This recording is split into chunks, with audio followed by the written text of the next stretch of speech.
If you're having troll problems, I feel bad for you, son. I got 99 problems, but a troll ain't one.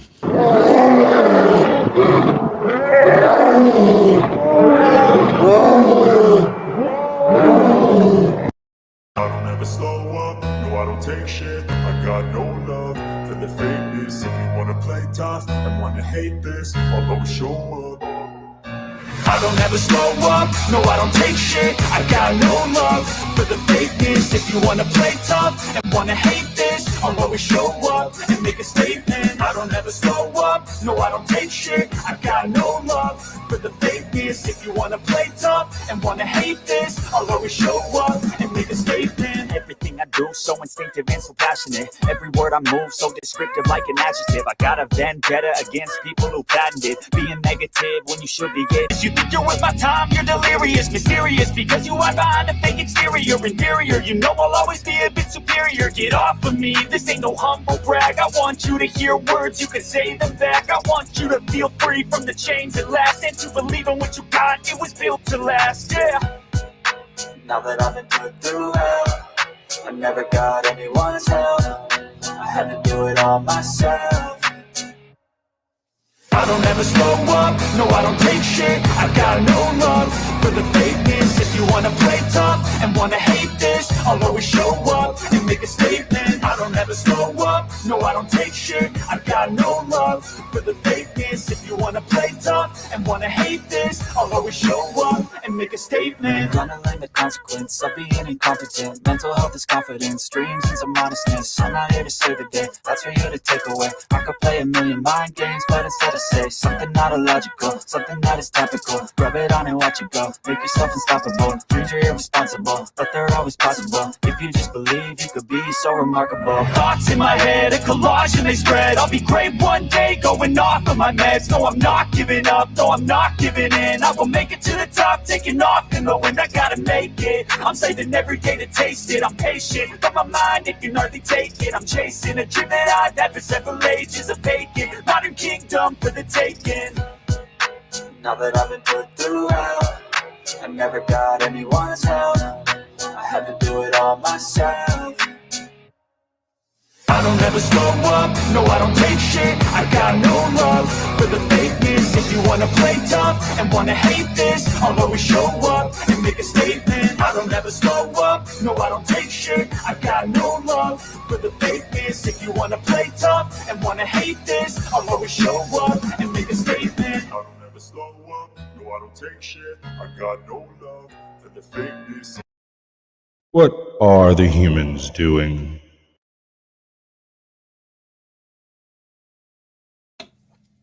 Oh, yeah. That's the way it's done. Greetings and salutations, everyone. Welcome to the strangest show I've managed to put together yet. Guess who I got backstage? Never guess. No, never guess. Hey, Freaky Geek. Welcome to the show, bud. Let's see what we got. We got a smoking auditor, the man who doesn't want subscribers, and then American Justice. Or would that be AJOT? Or AJOT's Corner? Or which one is it this week? I don't know. Whatever you want to call me, baby. All right, we're going to call you Susan. All So right. you've been in YouTube. What? How did you feel when you threw the heart of the ocean back into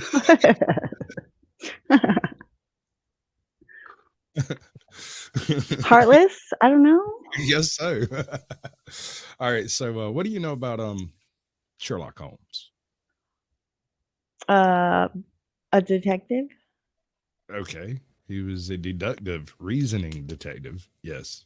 Supposedly he was better than Batman, but I don't see him being smarter than Batman. That's Marvel, that's DC Universe stuff, right? So we're talking him having his precognitive deductive reasoning, which is just absurd. I never did like that connection. What's up, John? Good to see you, bud. Good evening, John DeGola. We got Freaky Geek in here too. Everybody else Freaky Geek, what's up? what can you do? So he was basically a fictional detective, loosely based on a couple of detectives that worked for the early Scotland Yard. So there's no real Sherlock Holmes per se, but there are what's up, Brian? There are a number of individuals that have features that match very well, right? Right. Us, So he's a collage of the original detectives. yeah, this group of Pinkertons and detectives from various police forces, yeah, and they weren't all like detectives. Some of them were like private investigators. Others were bobbies, like straight up street walking constables that were just very clever in certain aspects. Like for instance, the kids that he always hires to go and do like street work, to go investigate things, to go look at things that people don't let adults look at. These kids, that was a feature of a particular street walking Bobby that oh Lord, author knew, and I just drew a total blank on the author of the freaking Sherlock Holmes series, Arthur Conan Doyle. Right. So Doyle knew a handful of Scotland Yard people, and during the development of the London Metro Police Department and stuff, like this is early days yet. There's still like King's Guards and shit running around. Which I mean, I guess there still are, but you get what I'm saying. They and he put together this character as a loose association of 4 or 5 different people that apparently he directly knew. Because I mean, the man puts an awful lot of detail into this individual. But between him and Dr. Watson, it covers quite a bit of ground on like the hero concept. Have either of y'all read Sherlock Holmes? No, I don't read. I've already told you this before. Now, Yeah, if it's on movie, DVD, TV show, series, okay. Have you seen Young Sherlock Holmes? yes. One of the greatest Sherlock Holmes movies ever made. Fight me. I'm joking. So okay, well, then we'll all learn something about Sherlock Holmes, except maybe me, because I've already seen it. Heads up, next week's video is already out, waiting to be watched over on Nebula. Stay tuned for more details. Oh, I absolutely love this dude's accent. It's killer. It's, hey, What's Judd. up, Judd? I'm indoctrinated. Good to see you. Texas Dirty South. Welcome. Holmes is an icon, an eternal character who we all know and love. More a symbol to most of us than a person. He is a brain, a logical reasoning machine, a man who's dedicated himself more fully to his life's work than almost any other. He lives to unravel puzzles, plots, conundrums, intrigues. He sniffs out the diamond thief. He deciphers the sinister message written in a code of dancing stick figures. He foils the elaborate plans of the thieves tunneling into the bank right under the noses of the police. More than once, he outsmarts the cunning schemes of his own would-be assassins.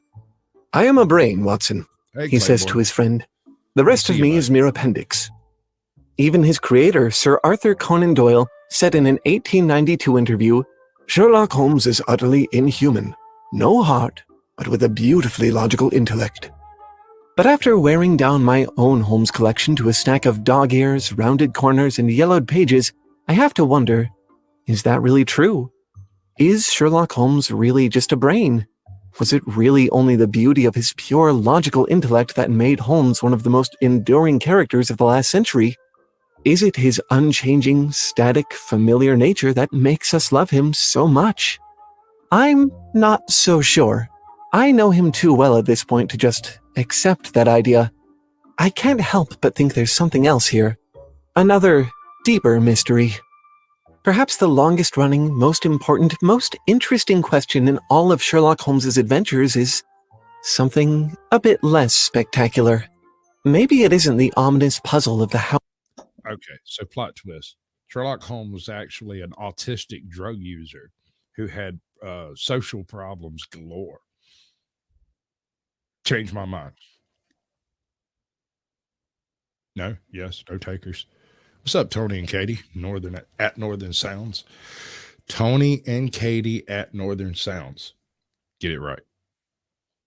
Get it right. Hound of the Baskervilles, or the Get it search for the right. scandalous photo of Fuck the it, I'll King do of it live. Bohemia, or the race against the malevolent schemes of his greatest opponent, the criminal mastermind Moriarty. Maybe Holmes's greatest mystery is himself. The mystery of this man who is only a brain, of the life that is mere appendix. The mystery of character, and how much of it lies within us, the readers. See, that's one absolutely genius thing that Arthur Conan Doyle did with several of his characters. He would give you the high points of their personality traits, their flaws, their benefits, their good parts and bad parts, and then leave the rest of it completely blank. You can infer, and with Sherlock Holmes especially, you are intended to read as much detail into the character as you can from your own past. You're supposed to deduce whatever you can about Sherlock Holmes, although it's all wrong, because he is a mysterious fellow by nature. He stays in his apartment doing nothing but cocaine and cigarettes, Carolyn. playing freaking violin until all hours of the freaking morning. A 12% cocaine solution. I don't know. That's just what Tom Bennett said. Reduced from a 7% solution, reduced from 12 immediately upon Watson moving in with him. Immediately Watson is the only thing that keeps Sherlock Holmes on track half the time. Watson doesn't keep Sherlock on track. Sherlock does whatever the hell Sherlock's doing. Watson occasionally crosses his path in the course of his madness. I know you've seen a bunch of movies, but once you get into especially the extended, the later adventures of Sherlock Holmes, which I'm not even sure was written by Conan Doyle, things get really wacky because after Sherlock falls off the freaking waterfall and is dead, right? He comes back and beats Moriarty down. Cracker literally faked his death to get over on somebody. Just the way it is, though, I guess. I mean, you gotta do what you gotta do, I guess. Well, yeah, and he was an especially astute genius who was after an especially astute genius. So it'd be something like Dexter coming across another serial killer that only hunts serial killers. Oh, right? That would make a great episode. That'd be a movie. Right. That's pretty good. Yeah, they just out there murking each other's serial killer victims. Just fucked up.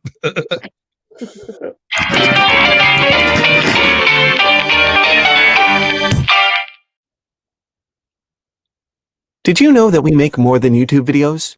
It's true. We actually make an entire second show called Worldsmiths. We talk a lot about art on this channel, but Worldsmiths is where we peel back the pages and enter the worlds of the artists themselves, their influences, their methods, their lives. In fact, just earlier today, we released a video about Arthur Conan Doyle, the author behind Sherlock Holmes. It'll honestly give a lot of context on this video that you're watching right now. You can also see next week's Tale Foundry video on Nebula right now. It's already up, waiting to be watched. No need to wait a whole nother week. Sign up for the Curiosity Stream Nebula bundle deal for just $14.79 a year. That's less than $125 a month, and get more Tale Foundry than you've ever had before. Visit curiositystream.com/TaleFoundry and use code TaleFoundry to get started. Hard pass. Watson's first impression of Holmes really forms the foundation for everyone's impression of the character. "How are you?" he said, gripping my hand with a strength for which I should have hardly given him credit.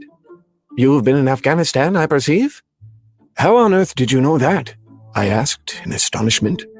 Holmes chuckled. His powers of deduction are clear right from the start. It's the first thing we know about him, and the most obvious thing about him forever after. Over the years, Watson comes to know Holmes as a man of habits, narrow and concentrated habits. Chances are, if it isn't somehow related to the art of detection, he isn't concerned with it. In fact, Holmes himself is known to refer to anything outside his occupation as mere extras, appendix. A distraction.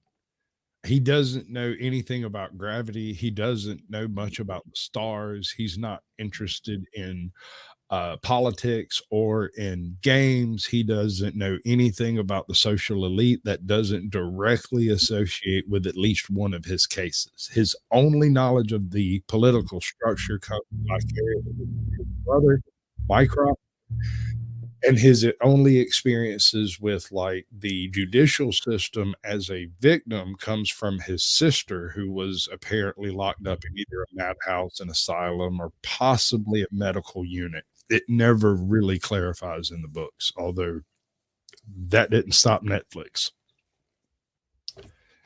I watched all of that travesty. Enola Holmes, both of them, dude. I watched all of it, every second of it. I did. I sure did. You know why? Why? I love Sherlock Holmes.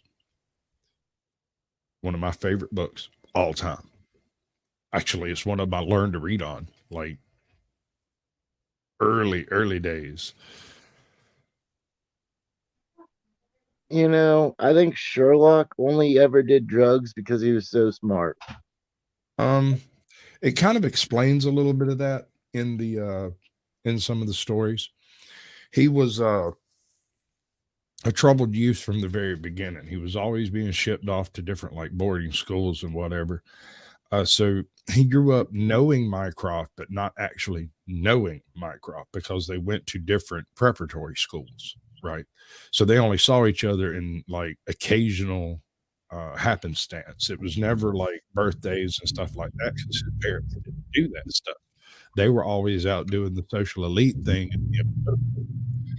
So you end up with Mycroft, who is basically a government drone built to serve His Majesty, and Sherlock, who is in every way an absolute outcast. He doesn't really benefit anything or anyone that isn't his direct interest. I'm telling you, he is a freaking autistic drug user with delusions of grandeur. Wow. I mean, seriously, cocaine and Sherlock Holmes have a matching personality.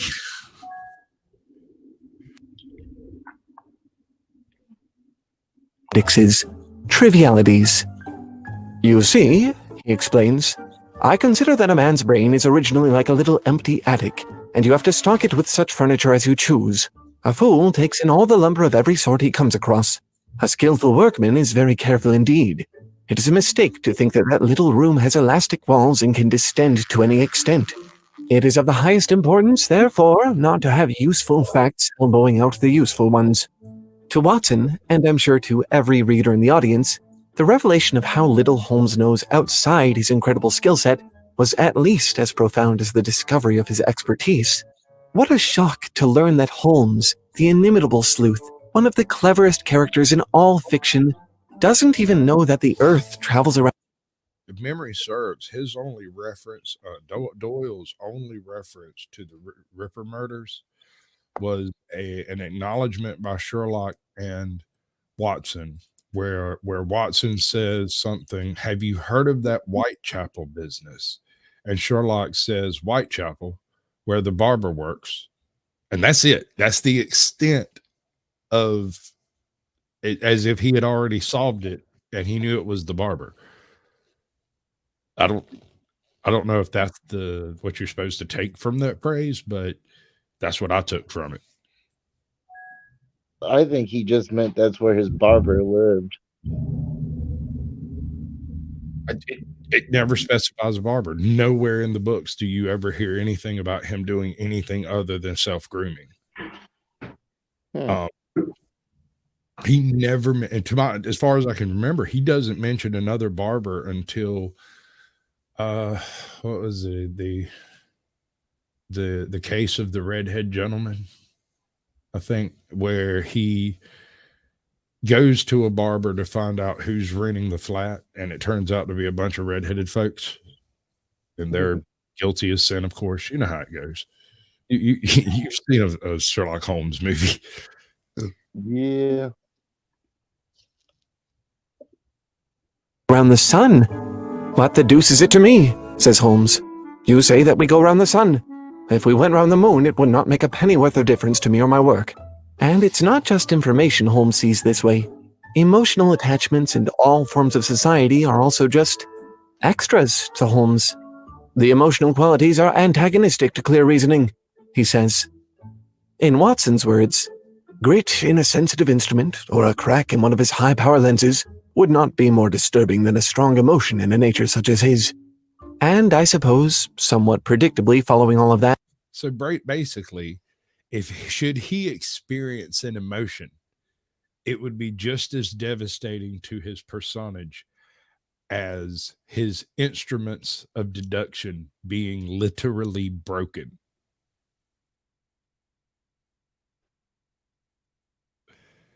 Were he to get involved in something on a personal level, it would affect his ability to function. Oh, my kids are horrible. Ew. His children.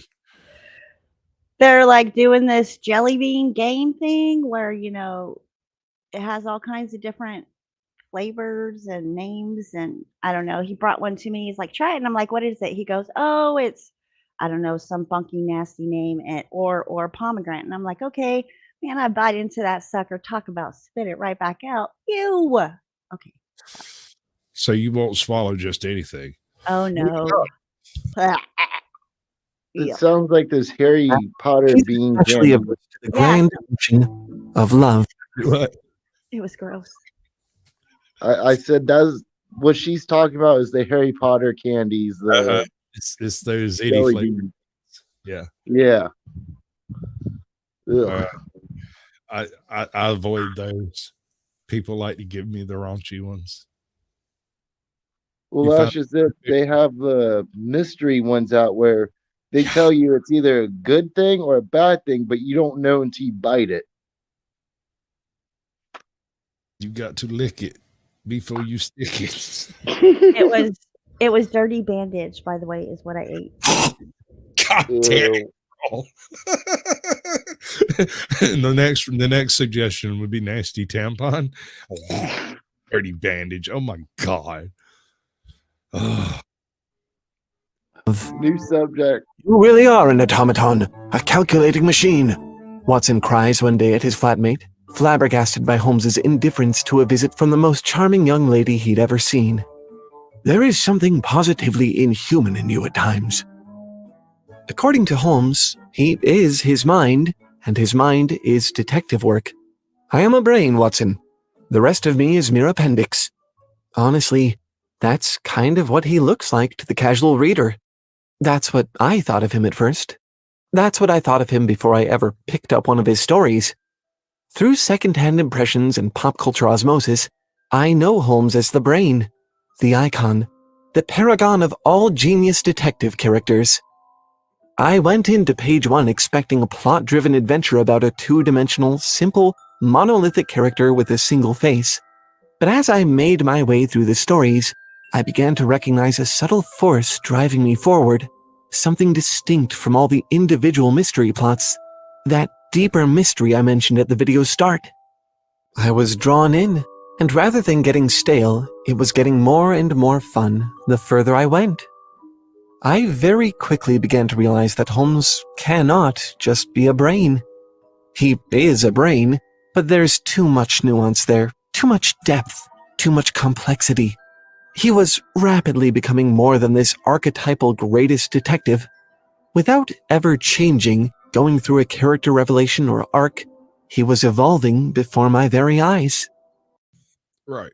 So people who get involved in Sherlock Holmes on like a surface level, they hear about his deductive capabilities, his master detective skills, his ability to track, quite commonly it's his expertise in cigarette and cigar ashes and tobacco ashes in general, and the types of pipes that individuals smoke and what type of pipe is most likely smoked by what type of personal archetype.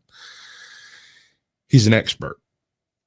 But those expertise are garnered at the sacrifice of more reasonable endeavors. which is why I say he's an autistic genius, right? My man has virtually no personal ties that aren't directly foisted upon him. His requirement of Watson joining him in renting the flat is because he can't afford it. Every time he gets paid, he spends all his money on bullshit. He goes and gets a bunch of test tubes and wires and gizmos and chemicals, and then he's broke. And the nice lady that lets him stay in the flat, but also wants him to pay rent. Although if he doesn't get kicked out, because she was almost convicted for killing her husband when he merely fell down a flight of stairs. And she is viciously protective of him and his personal effects, which is why he stays there.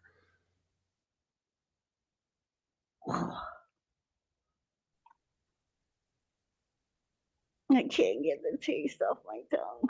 I got something for your tongue to get the taste off, baby. It ain't no.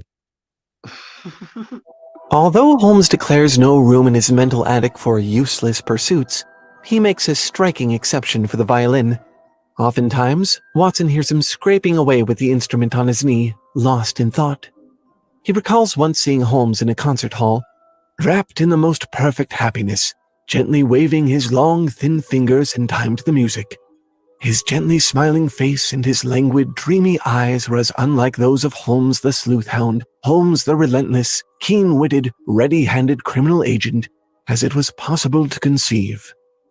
Despite his proclamation of strict indifference to anything outside his field of work, Holmes clearly has a flair for the artistic, the dramatic, and the performative. According to Watson, Holmes is as sensitive to flattery on the score of his art as any girl could be of her beauty. At times, when his friends applaud a particularly brilliant deduction or solution, he even blushes and gives a bow, like the master dramatist who receives the homage of his audience. It was at such moments that for an instant he ceased to be a reasoning machine and betrayed his human love for admiration and applause. And that's not the only place we see him making a little extra room in his carefully arranged mental attic. At times, Holmes has been known to take the law into his own hands. Yes, he's largely on the side of the police, but his sense of right and wrong is less a matter of law and more like a code of chivalry. He's kept secrets that would have served as really good evidence just to protect the reputation and happiness of the families involved in the crimes he's investigated. He's allowed criminals to walk free when he believed that This is an important point here. He is not a cop. He is not a hero. He is a autistic drug addict with a focus that is unmatched by anyone in the detective sphere. He's not technically a private detective. People keep coming to him and asking him, will you look at this? And he says no. But some tidbit of it caught his attention, and now he can't turn it loose. He's OCD to a fault. And everyone has seen Monk, right? Yes. What? That is Monk, the old TV show Monk. Oh, yeah. All right, He's so scared of everything. everything. Well, Sherlock is not afraid of anything. He is distracted by things, and that is his fear, is that he be distracted. Right?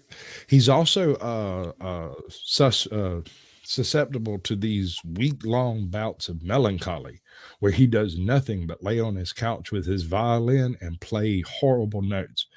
I don't know for a fact that he can actually play the violin. It could In just the be affectation. in the TV shows, he can. Yeah, he I can. don't know about the books. In the books, if I'm not mistaken, usually Watson is speaking on the horror of the noises he's making and not that he's playing anything in particular. And when he's talking about him being in the concert house, waving his fingers to the music, that's not Sherlock playing. That's him listening to someone play. So I think he just has severe ADHD with acute hyper awareness, and that makes him have major bouts of depression, and he does all the drugs as a way of self-medicating. Watson comes to the conclusion that his bouts of melancholy are directly responsible for not helping only his cocaine and opium use, but also his because a funny thing, when he's in a manic state, he doesn't use those drugs. He smokes incessantly, like a freight train. He does he during his manic episodes, you never hear him or Watson referring to his drug addiction. Only during the melancholy stages does he ever go in and start being like, look, you can't be doing this stuff. This stuff will kill you. Sherlock's, well, what's the point? If I cannot do what I'm meant to do, should I not just perish now? Mm. Go to Canada, they'll let you. The expected punishment was undeserved. More than once, he stepped outside the bounds of what would strictly be considered legal. "Where's your warrant?" asks the man Holmes suspects of kidnapping. Holmes half draws a revolver from his pocket. "This will have to serve till a better one comes." "Why, you're a common burglar." "So you might describe me," says Holmes cheerfully. "My companion is also a dangerous ruffian, and together we are going through your house." So, despite his buttoned-up psyche, the selective space of his mind, we know Evidently, he's also a troll. A common burglar. I'm sorry, sir. There is nothing common about this gentleman, except possibly his shoe size.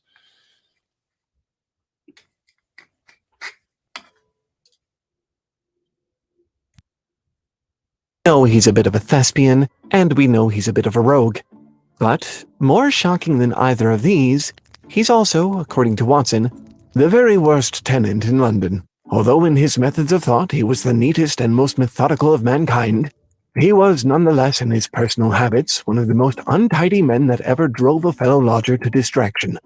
Holmes keeps his cigars in the coal settle, his tobacco at the toe end of a Persian slipper, and his unanswered correspondence transfixed by a jackknife into the very center of his wooden mantelpiece. He plays music at strange hours, conducts malodorous scientific experiments. He even, to Watson's grief, decorates the wall opposite his armchair with an array of aesthetic bullet pocks. It's not just his home he's untidy with either. It's his habits, his health, his social life. All of these things exist in a shocking state of disarray. He's a cocaine addict. He operates at a hyperactive pace, punctuated by periods of catatonic laziness. He's possessed of a certain insensitivity and a sardonic lack of patience with any intellect lesser than his own, which is most of them. In one story, he remarks to Watson, "I cannot at the moment recall any possible blunder which you have omitted." Even with all of that, perhaps the most telling thing of all is that he has friends at all.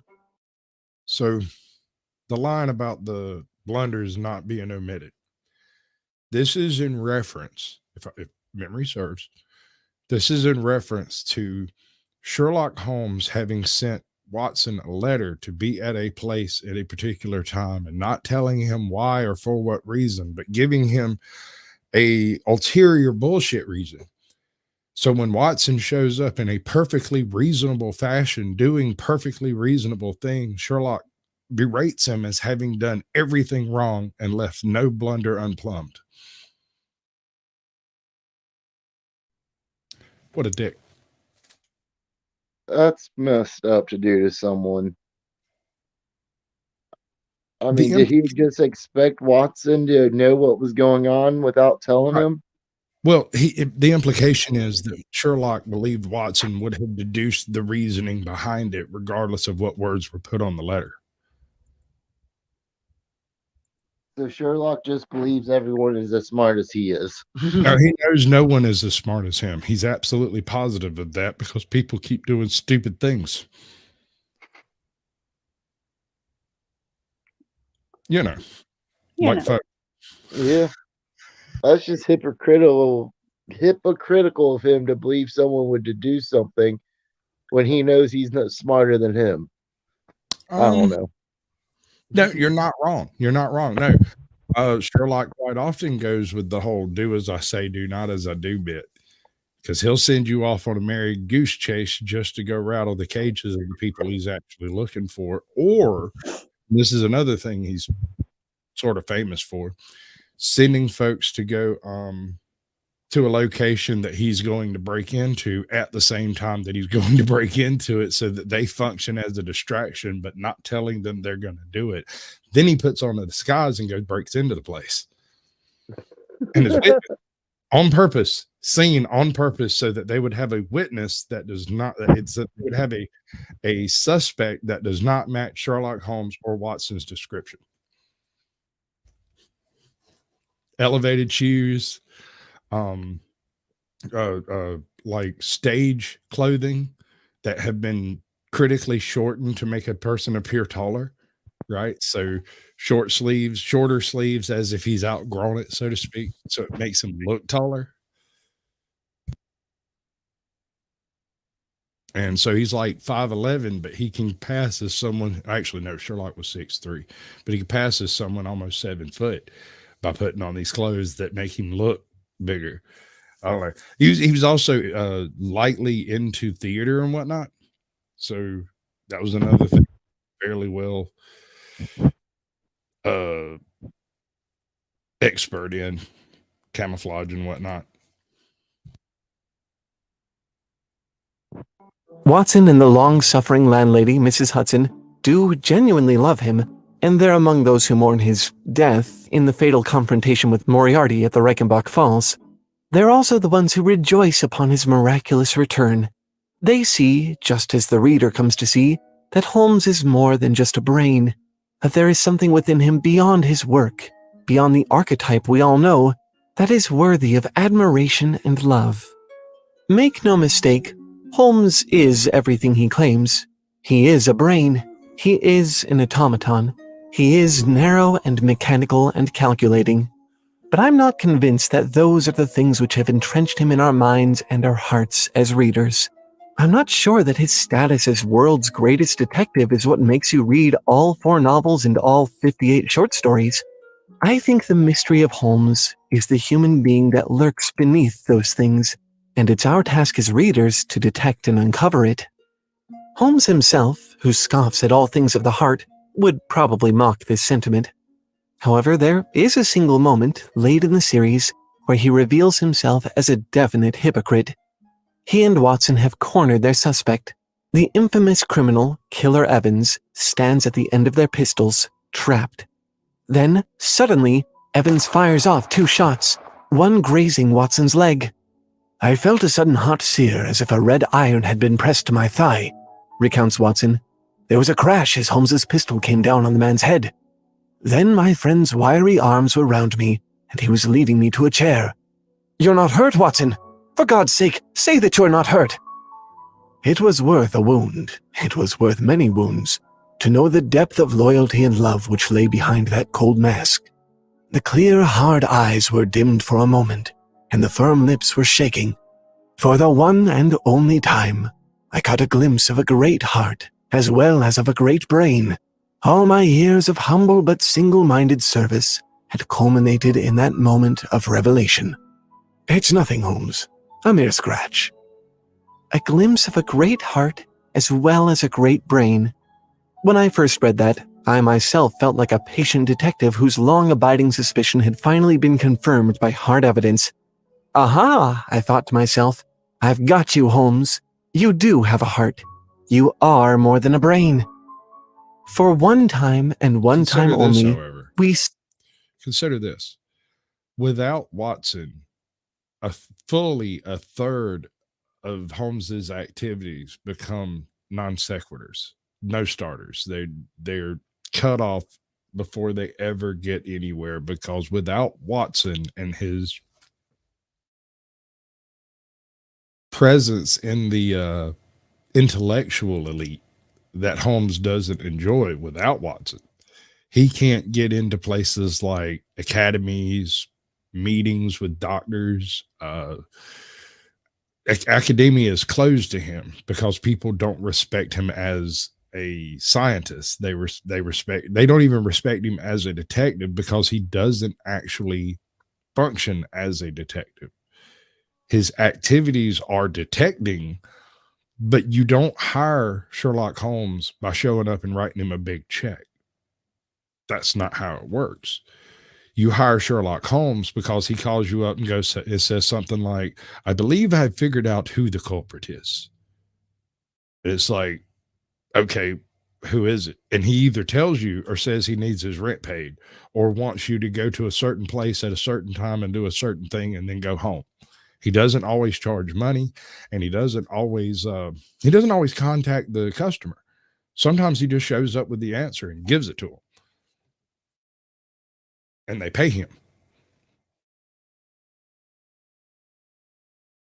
He might have been the first YouTuber. He worked for clout. Wild. I mean, if it's his system, that's his system, but there had been more to it.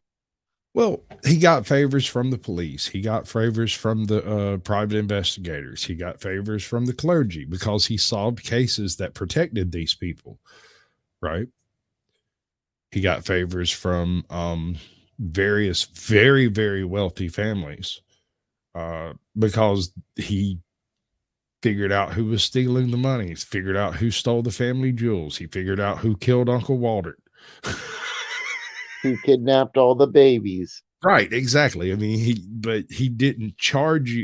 You couldn't hire him for an hourly wage, and you didn't have enough money to buy him for a case. The amount of money doesn't exist. But if he took an interest in your case, it was solved. Or you never knew he took interest in it. You should sub to Fire Phoenix. I almost called her Firefox. Sexy. Fire Phoenix. See that last piece of Holmes's puzzle revealed, the true depth of his capability for loyalty, feeling, and love. We see the man behind the icon, the brain, and the heart. What a lovely thing a rose is, Sherlock Holmes once said in a poetic mood. Our highest assurance of the goodness of Providence seems to me to rest in flowers. All other things, our powers, our desires, our food, are all really necessary for our existence in the first instance. But this rose is an extra. Its smell and its color are an embellishment of life, not a condition of it. It is only goodness which gives us extras, and so I say again that we have much to hope from the flowers. Holmes's brain, his intellect, is the only element of his character that's really necessary to the main plot of his stories. Detectives solve crimes. The rest of him, his many quirks and... The Hound of the Baskervilles. Sherlock Holmes is sitting in 22B, and he is in one of his funks when a letter comes from some foreign dignitary begging that he come and figure out who is stealing the documents from his attaché case. He's hired everybody in London and nobody can figure it out. The same mail drop that drops this letter off from this person whom Holmes reads with on bated breath, on the edge of his chair, and then flings it into the fire because that's no concern of his. And this guy was offering a straight mint, like your weight in gold. Just come figure this out.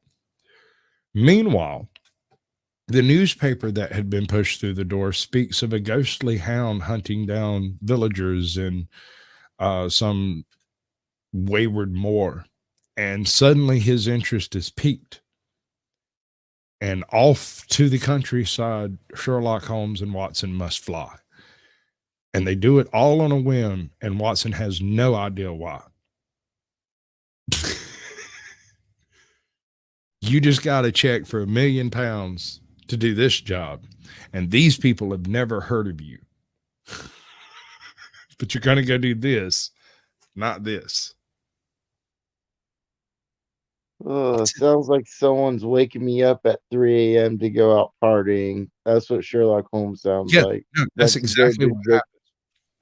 He's been in his funk for 5 days. He gets the letter at like freaking 4 p.m, but he doesn't read it immediately. He wakes up in the middle of the night, saws on his fiddle for a little while, and then notices the letters at the bottom of his door. Goes and picks them up, but leaves the newspaper, having noticed that there was a ghostly hound spotted in the north. Goes, sits down, reads his letters, throwing most of them into the fire because they're from the police asking for help. And then throws that one into the fire and wakes up Watson. And Watson's like, are you off your crown? Why in the world are you waking me up to him? Because we can catch the train in 15 minutes if we hurry. What? Oh, We're going on an adventure. We're going to Candy Mountain. Come on. Yay. oh, say Now, goodbye to your queen. everybody knows that guy. Everybody has that friend. Shows up 3 in the freaking morning to take you on an adventure. And it's usually not one we want to go on. All right, we got a couple more minutes of this one left. We'll tough through it. It'll be good. Complexities are, by his own admission, extra, a mere appendix. And as he says, it is only goodness which gives him these qualities. They color and embellish him, not merely functional, but lovely. He is an icon. He is that eternal character we've all seen countless times before, in countless incarnations. He is the brain, the crime-solving automaton. Those things stay the same over the course of all his stories. Unlike in so much media, we as readers aren't drawn in and compelled to read further by the changes he undergoes as a person along his journey. We're compelled by the change in our own perspective as we watch him. By this, That's one aspect. Every time you think Sherlock Holmes is growing as a character, the very following scene completely refutes the previous assumption. Oh, Watson, I don't know what I would have done had you died. I would have to find another doctor. What? I thought y'all were friends. Well, I would need a new doctor, of course. You would be dead. I would need a doctor. Crazy. What This happened was mentions within this What had happened was what it was. What it is. Do it jiggle? jiggle jiggle. Boom. My money don't jingle jiggle. apparently flat, iconic symbol of a character. His heart is a mystery left up to the audience to solve. And that, detective, is the most interesting investigation in the adventures of Sherlock Holmes. But it's not everything. There's another dimension to Holmes we didn't touch on here at all. Holmes is basically just his author, Arthur Conan Doyle. And boy, is that man interesting. As writers and creatives, I think we have a lot to learn from looking at how he lived his life, how he found the inspiration for his art, the surprising places from which he drew these, some of the most iconic of all tales. So, we made a whole video about it. It's actually part of a series we make outside of YouTube called Worldsmiths. We tend to focus more on the art than the artist here on Tale Foundry. This show is really about encouraging you to go out and make your own art, to take the ideas and techniques of great artists and find new things to do with them. But Worldsmiths is where we peel back the pages and enter the world of the artist behind. Well, it's too bad that's over.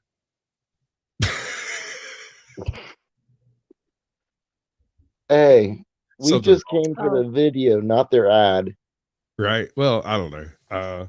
The thing is like the only thing that's left at the end is him basically trying to clickbait you into doing the next thing. Right. But I'm not doing the next thing. Instead, we are going to be checking out Howard the Duck. Right. Howard the Duck. Right. So here's my question. Do y'all want to take a little intermission before we do the Howard the Duck? Or do you want to start it up and just handle it? Obviously, you need one, so go for it. I do. Can't you tell? I mean, I just shotgunned a Red Bull. It's the only time you ever mention it. So. I'm down for a smoke break real I want to do quick. a Boonhauer. Hold on. Let me do a Boonhauer. I'm going over there with a whooping crane. I'm going to get another stick. That was good. That was real good. Oh, The trick is learning to say something while saying nothing at all. I don't know how to explain it. You just got to get all the words together and then you mumble everything except for the subject, predicate, verb. And then whatever it is he does. Wow, you have it down to a science. In other words, you figured it out. Yeah, no, go watch Boonhauer. He has a method to his madness. You can't understand what he's saying. You just can't understand the words he said them with. I might have watched a little too much King of the Hill. I tell y'all what, we're gonna do it this way because I'm that type of person, and this is the way I do it. Yeah, let's go. I ain't the first with the curse, with the thirst that I wanna be better, not worse, man, it hurts. I'm on this earth with my words, and I put them all together, insert, cause I wanna have worth. Working hella hard till they put me in the dirt. Gonna go far, man, listen to my words. Gonna be a star, man, life's like a blur. When you're working this hard, yeah, you get what you deserve. Yeah, I ain't taking a backseat, I'm passing anybody else who is rapping, I'm nasty. Ain't nobody able to catch me, they gasping. They cannot compare, they can't match me, I'm at half speed. I got your girl and she laughing and dancing, hanging on my butt, she asking to crash with me. Smash with me, she savage, she wants cash money, and she knows that I live lavishly. I wanna live, I'm cold inside. Give all I have just to feel alive. I fight to live, I fight to strive. One day I'll have what I want. I want the whole world in the palm of my hand. I got a plan, I'm the man. Now I'm teaching the game, a veteran, better than anybody else who tests me. I'm ready, looking in my hand and it's steady. I'm trending, ascending and blending, lyrical bending. Now I'm spreading and getting my name out now. Yeah, they hearing me laugh. All the crowds repping the sound. I'm hitting the ground, running, up and coming. Ain't nothing, yeah, rookie of the year. I'ma keep it 100, cold-blooded, no budget. From nothing to something, I ain't bluffing. I got a full hand and a full plan. I ain't gonna stop till I'm at the top, man. Every single drop got me feeling awesome. I'm about to pop, started from the bottom, yeah. I wanna live. What? Dolores who? Dolores O'Riordan? I wouldn't know. I don't know what she looks like.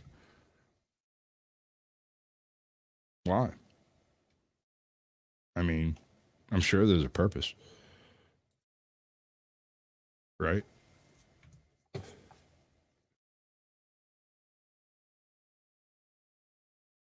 I don't even know who that is. So All right, screw it. I got nothing better to do, right? right. Why not?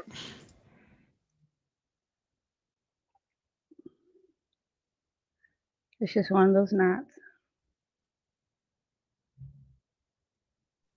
You lost me as soon as you said Dolores. She looks like she may be having a stroke on stage. She one of those died suddenly folks? I don't know. Can I tell you who she looks like? Well, go back to her picture.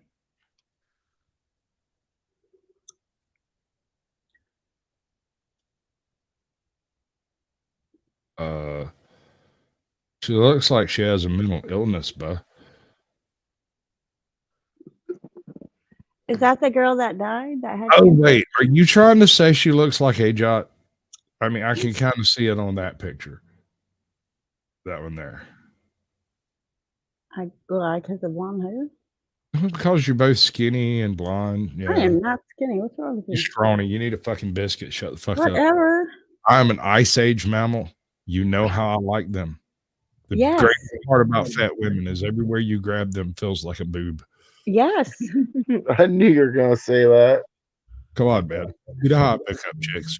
I go to It's the all mall. about those love handles. You have to have something to grab onto. Also, and if she ain't nothing but bones, it's like throwing sparks when I'm trying to pound it from behind. I'm like, ow, bruises are a thing. Hematomas. All right, so this is a pretty long one. This is probably going to take up the whole next hour. So Why, thank you, ATL. That's a compliment.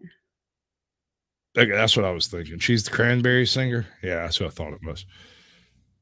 That was Zombie Girl herself. 25 minutes. And then, right, if we get that far. Okay. So, what do you know about Howard the Duck? You ever see the movie? Yes. A duck from space. No, not really.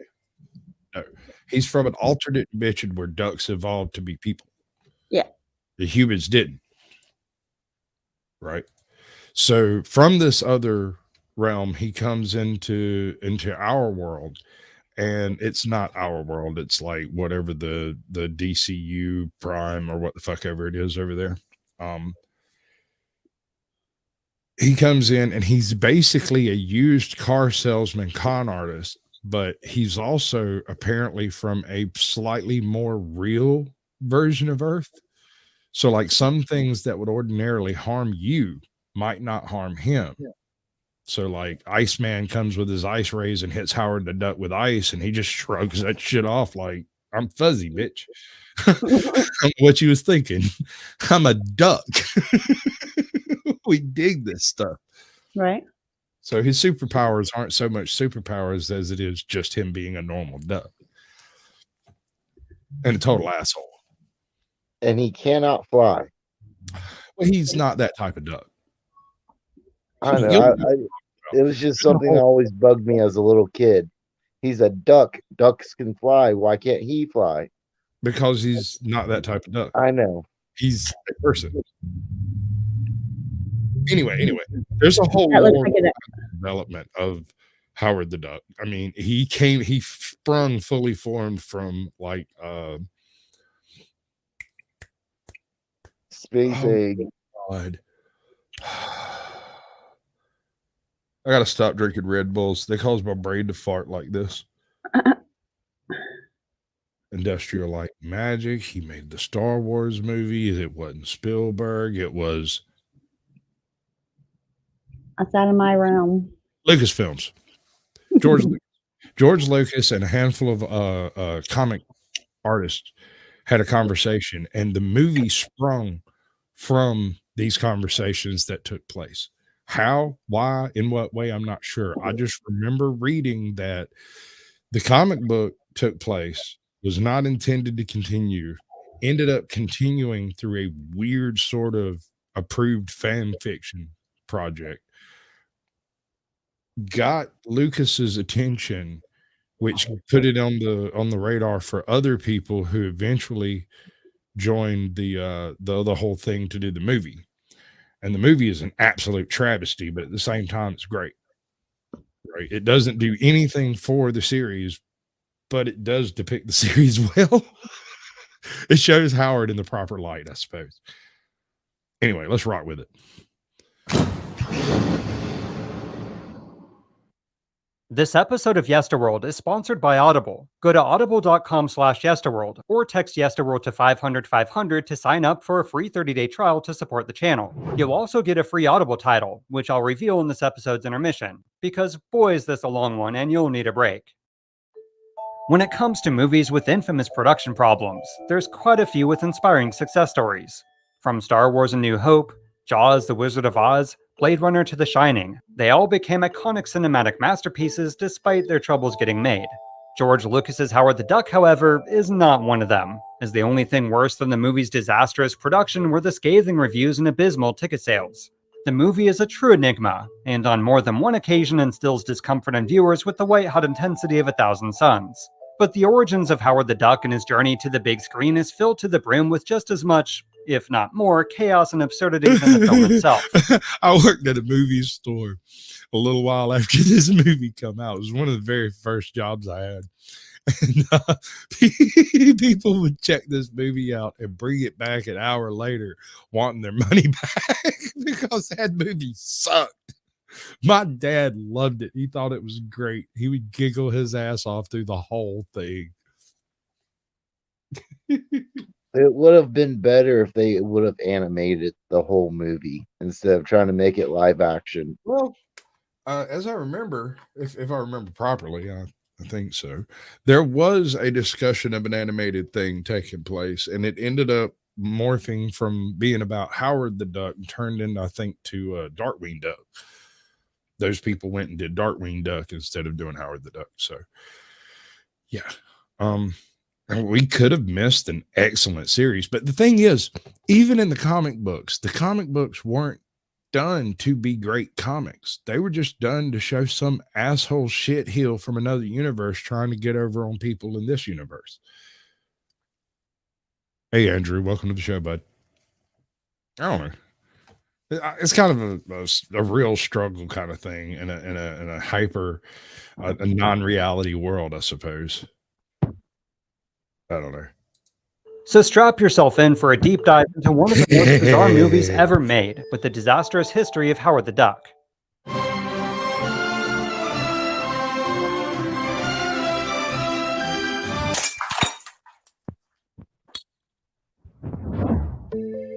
The story of Howard the Duck goes all the way back to 1970, with Marvel's horror comic book series, Fear. Fear was initially written by the legendary Stan Lee, and as you can probably guess, featured horror stories, many of which involving specific monsters. However, while most of the comic was original, the monster stories were not, as they were actually reprints of previous comics from the 50s and 60s. But that all changed in 1973 with issue number 10, as Fear was given the new title of Adventure into Fear, with the introduction of an original monster story, Man-Thing. The new creature also came with a new writer to the series by the name of Steve Gerber, who had a special knack for the absurd. With Steve Gerber at the helm, Adventure into Fear with Man-Thing pressed on for quite some time, but most important to our story was issue number 19, The Land Between Night and Day. In this particular issue, and I swear this all connects to Howard the Duck, he introduced a plot device involving a jar of peanut butter that transformed into an ancient barbarian warrior. You see, it turned out that Man-Thing's swamp was the nexus point of cosmic forces, which was now being disturbed. If left unchecked, much like Peanut Butter Man, even more bizarre creations could emerge. Well, later in the comic, that's precisely what happens, and we're introduced to a wisecracking duck smoking a cigar, wearing the top half of a suit with a tiny hat, and no pants. In fact, according to artist Val Myrick, who drew the original Duck, the most important part of his visual incarnation was to not look too much like Donald Duck. His appearance is brief, and he isn't even given a name, as the comic ends on a cliffhanger a few pages later. Now, the unnamed Duck story was supposed to continue in the next issue, but instead, Marvel began a new story with a new monster, Morbius, who would ironically one day star in Marvel's second worst movie ever made. As far as what happened to Man-Thing, it turned out Steve Gerber was given his very own comic book series to continue the story, and the wisecracking duck was intended to be a recurring character. However, Marvel's then editor-in-chief Roy Thomas had a few reservations about the mallard, as he felt a humorous duck wasn't a good fit with the more serious, horror-centric nature of the comic series. Because, you know, a barbarian warrior magically manifesting from a jar of peanut butter wasn't silly at all. So Steve Gerber was told to get rid of the duck ASAP, and when the Man-Thing standalone series debuted a few months later, he did just that. And by that, I mean he's officially introduced as Howard. Heroically battles the bad guys, but then 6 pages later is traveling across magic stepping stones when he clumsily trips and falls into oblivion, never to be seen again. At least that was supposed to be his fate, but evidently Marvel's mailroom was bombarded with letters from angry fans who demanded Howard the Duck to be brought back. One especially disturbed fan even sent Marvel the bones of a dead duck in protest, and Marvel executives like Stan Lee were hounded on a regular. Hold on, how the hell do you get so tied up into the appearance of only 2 issues of unrelated contextual nature that it actually spawns a grassroots movement to save Howard the Duck in print before Howard was even known as Howard? How's that a thing? People who have pet ducks saw that duck in the comic book and got attached because they were already attached to a duck in real life. Wow. I'm impressed, dude. That was pretty good. All right. That's good enough. It suits me, man. Regular basis. So Howard the Duck was indeed resurrected, and the next year made his grand reappearance in the Man-Thing spin-off series, Giant Size Man-Thing. Howard the Duck's story picks up as he's tumbling through an unworldly void of time and space, where days turn into weeks and weeks into months. Finally, he lands in the state of Cleveland, and his tale of adjusting to the world of humans continues from there. Though he was just a side story within the Man-Thing spin-off comic, the edgy duck was a hit, and left fans desperately wanting more. Hey, Carrie, so the next year, in 1976, he was given his very own comic book series, Howard the Duck. Someone was mentioning about, you mentioned I think earlier about Howard the Duck. Howard the Duck. Now, This comic book right here, it's still very hard to find. We sold out yesterday. We had 35 copies and we sold out. so there is a phenomenon for Howard the Duck. We can't keep in stock at any price. Over the course of 31 issues spanning 3 years, Howard faced all kinds of villains and monsters, and his off-brand sense of wit and snarkiness were by and large the primary draw. Ultimately, he was a good guy, but was also incredibly obnoxious. Can I point out that another one of his superpowers was a pistol that he carried? The magical pistol that he's able to pull out of anywhere, even after he loses it, he's able to pull it right back out of his pocket again. He's a cartoon. What do you expect? But yeah, he pulls it out of his blazer pocket and just executes everybody involved when he's tired of the bullshit. It's just like pow, pow, pow, pow. I told him I wasn't a good guy. I mean, it was an effective way of ending the episode. Yeah, right. Comic book. And rude, so basically the true definition of an anti-hero. The series also contained loads of social and political commentary, satire, parody, existentialism, and a truly awkward, albeit primarily hinted at romance between Howard and a woman named Beverly Switzler. But just as Howard the Duck's popularity was rising with comic book fans, in the late 1970s, a director by the name of George Lucas was finishing up a little film called Star Wars. And as strange as it seems, he would prove vital in not only bringing Howard the Duck to life on the big screen, but creating Marvel's first ever theatrical film. George Lucas, the director of American Graffiti and Star Wars, is a longtime dedicated fan of the comics. The comic books and comic art is a really strong and very close to the pulse of the culture. I have no idea why Howard the Duck was released as PG-13, and I think it slaughtered the franchise before it ever got started. It should have been rated R. He should have come out cussing like a freaking sailor and immediately grabbing some chick on the butt, because that's Howard. If you you should get Donald Trump to come in and play Howard the Duck, and you'd have a perfect I was Howard thinking Ryan Reynolds. How do you say his name? Deadpool. Well, for the snarkiness, yes, but he just does not have that self-important clout that he carries with him. You know what I mean? Yeah, no, he's awesome. Don't get me wrong, but he's Deadpool. Howard the Duck is a bit more cutting. Maybe Danny DeVito then.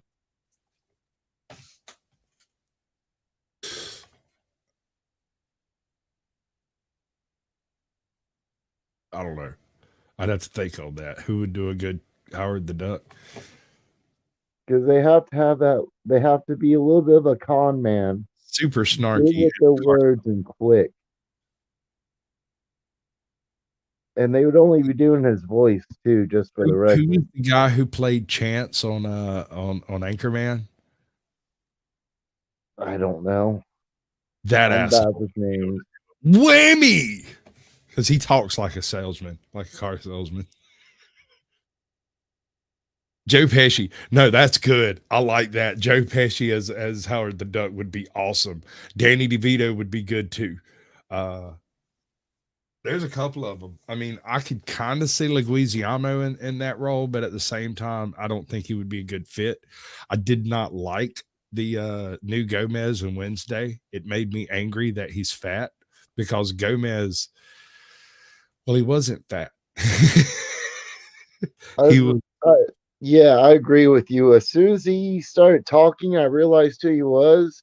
I was like, okay, I at least know him as an actor, but don't misunderstand.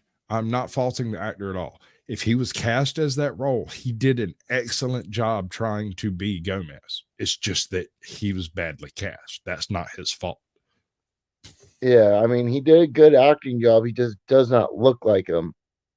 Gomez is supposed to be sleek, athletic, always ready to go. And as soon as someone speaks French, he is a champion fencing master who practices with Olympians.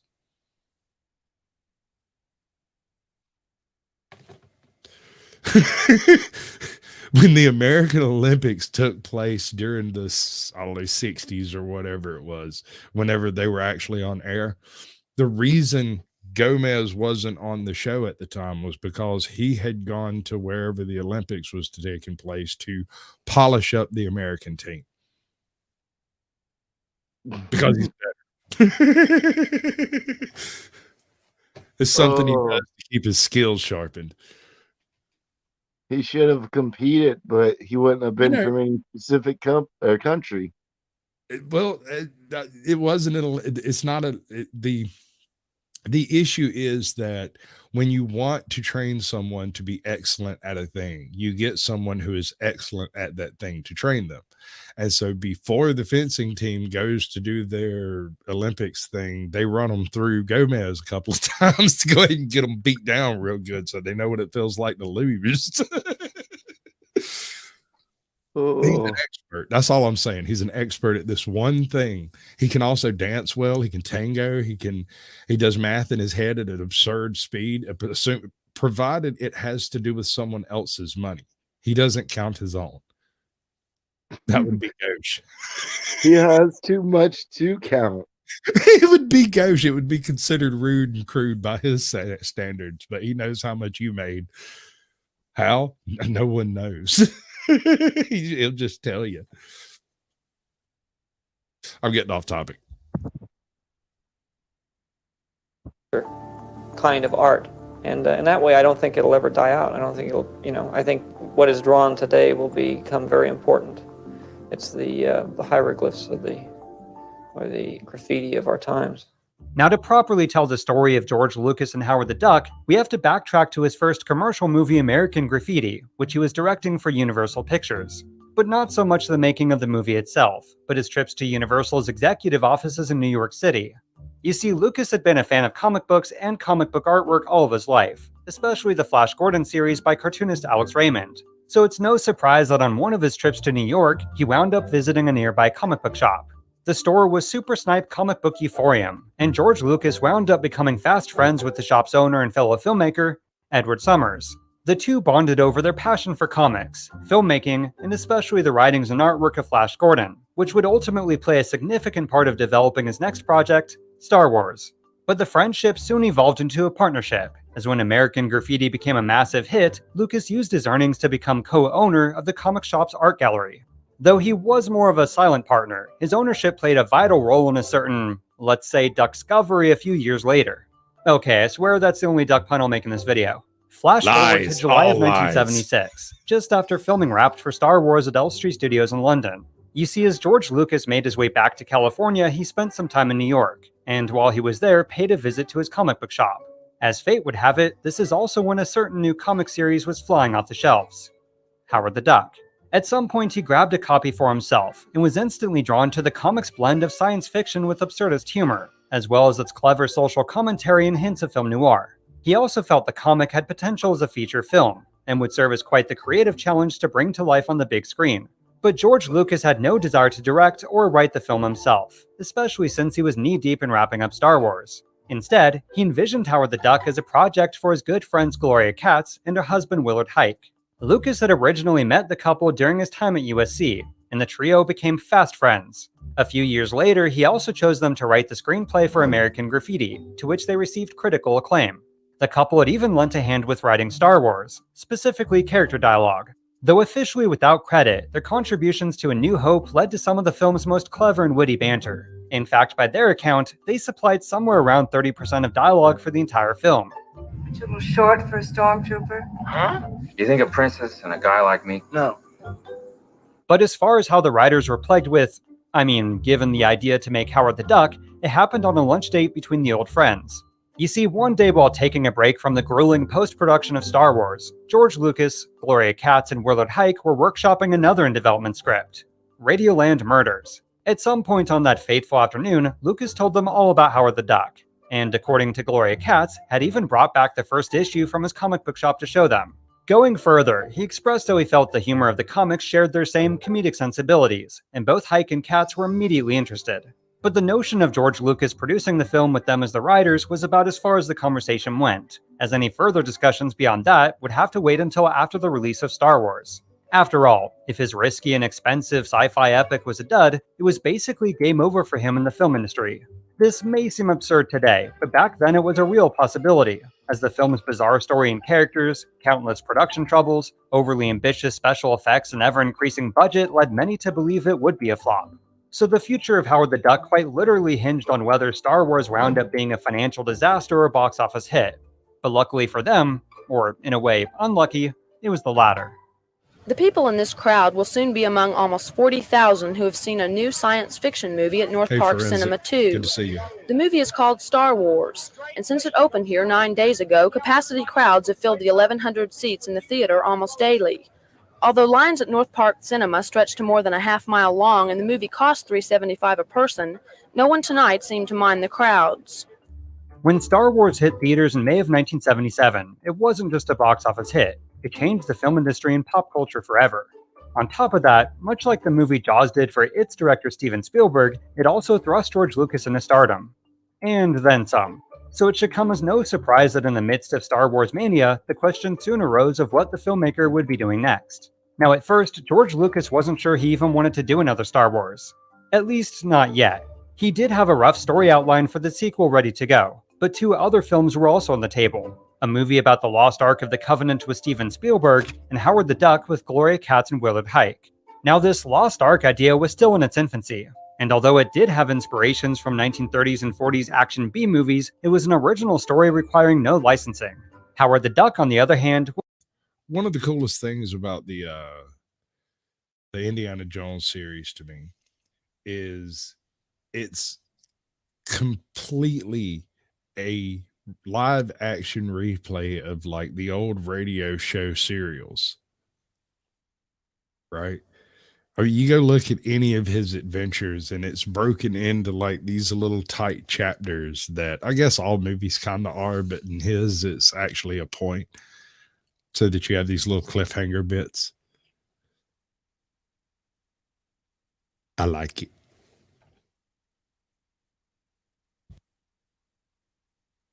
Was of course the property of Marvel Comics, so before even possibly moving forward, they would have to inquire about the rights. Some sources claim Lucas himself reached out to Marvel, but others say it was Katz and Huyck.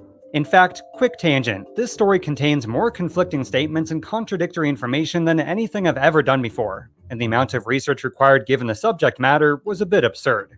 I was able to verify most of the information with concurring statements from a wide variety of sources, but sometimes like this it's more he said, she said. Anyway, regardless of who reached out to Marvel for the rights of Howard the Duck, the answer was the same. No. But the reason wasn't for lack of interest, it's that they'd recently licensed Howard the Duck to someone else, the head of Universal Pictures Television, Frank Price. Now, for those unaware, Frank Price was behind a slew of incredibly popular and successful Universal shows most of you under the age of 25 have probably never heard of. The specifics of his deal with Marvel was to license a dozen characters for a number of in-the-works Marvel TV shows and Marvel TV movies. The characters to be licensed included Thor, The Incredible Hulk, Miss Marvel, Power Man, Doctor Strange, Iron Fist, The Submariner, Captain America, The Human Torch, and Howard the Duck. Now, by 1977, when George Lucas and/or the writers inquired to Marvel about the rights to Howard the Duck, the only shows actually in production was The Incredible Hulk starring Lou Ferrigno. When, or if they would ever get around to Howard the Duck, or the others for that matter, remained to be seen. Although within a couple of years, Universal would have a Captain America TV movie and a pilot featuring Doctor Strange. Have I become the sorcerer? You should learn whose powers to respect. Come along for a fantastic adventure into the 4th dimension with Doctor Strange. With the rights to Howard the Duck tied up with Universal, George Lucas turned his gaze back to the Lost Ark project, and to the relief of Star Wars fans, a sequel to the science fiction masterpiece. Willard Huyck and Gloria Katz would also turn to other projects, which meant for almost a decade a movie version of Howard the Duck was off the table. Kind of. You see, this is when the story takes a very bizarre turn, as there was another doomed Howard the Duck movie that has more or less been lost to time. It is a bit of a detour away from George Lucas's Howard the Duck, but it's an important part of the character's disastrous journey to the big screen. It begins at the height of Howard the Duck's popularity in March of 1978, when the character's creator Steve Gerber was suddenly fired from Marvel. The reason for his termination was chronic lateness with his scripts, as he often missed important deadlines and publications for the series. So the Howard the Duck comics went on for 2 more issues without Gerber, and there was even a magazine series, but the publications were poorly received and soon came to an end. Although the magazine did feature the first explicit bedroom scene between Howard the Duck and his human love interest Beverly. So there is that. Anyway, 2 years after his dismissal in 1980, Steve Gerber got word that Marvel was creating a Howard the Duck animated TV show. Not only that, but Marvel was also negotiating with a movie studio to make a Howard the Duck feature film. neither of which had Steve Gerber's approval or even so much as the creator's blessing. Now you might be thinking, wait, didn't Universal own the rights? Isn't that why George Lucas and/or the writers couldn't license Howard the Duck? Did spending months knee-deep in Howard the Duck history cause Mark to lose his mind and contradict himself? Well, yes and no. You see, remember Frank Price, the executive who had bought the Marvel character rights for Universal? Well, in 1978, he wound up resigning from Universal to become the president of Columbia Pictures, and this led to the rights for Howard the Duck to go back to Marvel. Although some sources say he took the rights with him and let them expire, or even sold them back to Marvel. But regardless of how the rights reverted back, when Steve Gerber heard about these new Howard the Duck projects without his involvement, he immediately reached out to Marvel. Claiming ownership of Howard the Duck, he offered to license the property to Marvel, but they, quote, refused to negotiate or agree to anything. Basically, their stance was, we can do whatever the f we want because we own Howard the Duck, not you. So he hired a lawyer and sent Marvel a cease and desist letter, demanding them to go no further with the in-development movie or TV show. But despite his legal threats, and as spearheaded by Stan Lee, Marvel went forward anyway, and officially made a deal with a company called Celluloid Productions Inc. Specifically, it was the rights for a Howard the Duck radio show starring Jim Belushi, and a one-year licensing option for the feature film. Signed on to That would have been awesome. Could you imagine Jim Belushi as the duck? That would have been great. He would have done a great job at it. That would have been fantastic. Bill Murray would be another good one. And I mean older Bill Murray, not Caddyshack Bill Murray. Yeah. Direct and write the movie were filmmakers Dennis Hacken and Neil Dabrowski, who'd recently produced and wrote the movie Bronco Billy for Clint Eastwood. The yet-to-be-named Howard the Duck movie was also given a budget of $8 million, or close to $30 million today. But to bring Howard the Duck to life on the big screen was going to be no easy task, so they reached out to then mostly unknown, but now legendary special effects genius Dan Winston, who, quick fun fact, had recently done the Wookiee costumes for the infamous Star Wars holiday special.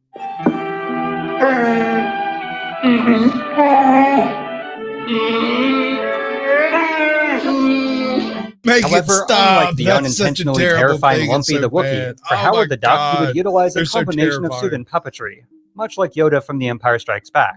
The intention was to stay faithful to Steve Gerber's design of the iconic duck, but also adapt Howard's look to better fit a live-action world. In the words of Stan Winston, he would use the best techniques the industry had to offer to create the, quote, ultimate Muppet. Now obviously, this version of the film never became a reality, nor did the animated series. So, what happened? Well, after learning Marvel went forward with the movie deal, even after a cease and desist letter, Steve Gerber sued Marvel over the ownership of Howard the Duck.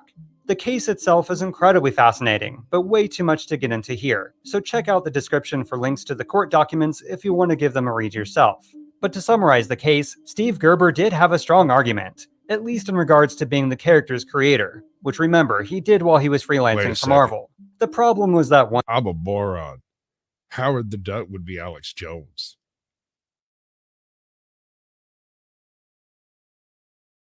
I mean, kind of a snake oil salesman that talks too fast and a little too loud for everybody in the room. He would be good, especially with his barbecue sauce foot rub.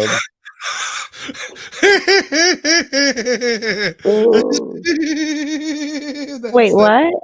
That's not Alex Jones, bud. I know, but That's it made me Jones think about barbecue. it. Massage. Oh. There's something wrong with you. Once he became an official employee of Marvel, he signed away all the ownership and copyrights of Howard the Duck. There were stipulations in his contract that would have given him creative control for a Howard the Duck feature film or TV show, but once he was fired, this was made null and void. So the moral of the story is, always read the fine print. Marvel did eventually offer Steve Gerber at least some sort of compensation to drop the case, which he accepted. The specifics were never revealed. As far as Howard the Duck the movie, those involved assured fans it wasn't cancelled, and was actually going full speed ahead with a new writer by the name of Edwin Heaven.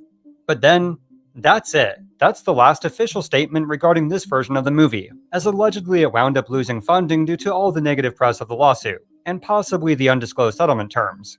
So the rights to Howard the Duck once again reverted back to Marvel, who at this point had also abandoned the animated series mentioned earlier. However, as fate would have it, and not necessarily good fate, another attempt at bringing Howard the Duck to life on the big screen was just around the corner. But before we continue the episode and get to the really juicy stuff, we're going to take a quick 90-second break. In that time, you could grab a snack, feed your fish, pet your doggo, or his way. Facility Skywalker Ranch, and most important to our story, producing movies for other filmmakers. Oh yeah, and playing himself in truly bizarre Japanese Panasonic camera Lego Ideas Lighthouse, and Tom Felton's Beyond the Wand this month when I put together my Home Alone house, removing the stigma of Legos just for kids one set at a time. Focus on getting his life back. So his plan was to instead focus on raising his daughter, building his film facility Skywalker Ranch, and most important to our story, Cherry, if you don't like my suggestions for Howard the Duck, would you please kindly make a suggestion that makes better sense than Joe Pesci? I could see an Al Pacino if he was doing like the scent of a woman type Al Pacino. Who else? I mean, he has to have that biting smartass remarkery, you know. He has to deliver the cutting jibes when it's important. I like the idea of Ryan Reynolds. He's got the right type of comedic relief. Yeah, the right type of comedic cut, but he's sort of a soft comedian, so to speak. Like, he doesn't go for the fact that, hey, Rustic Caveman, good to see you, bud. Welcome to the show. Let's get him a link drop down there ASAP. Carrie, be useful. do something useful for everyone. Oh, justify the air that you breathe. Nah, you're good, bud. You know what? Dave Chappelle. It's not. Dave Chappelle, that's not bad. Cat Williams. He's from the Caucasus Mountains. The Caucasus. He would be decent. I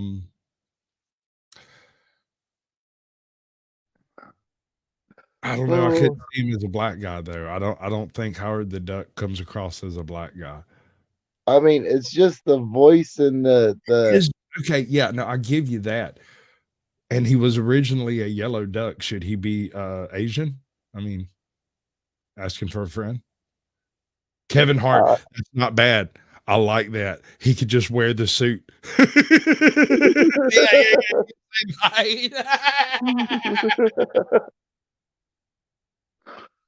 Oh.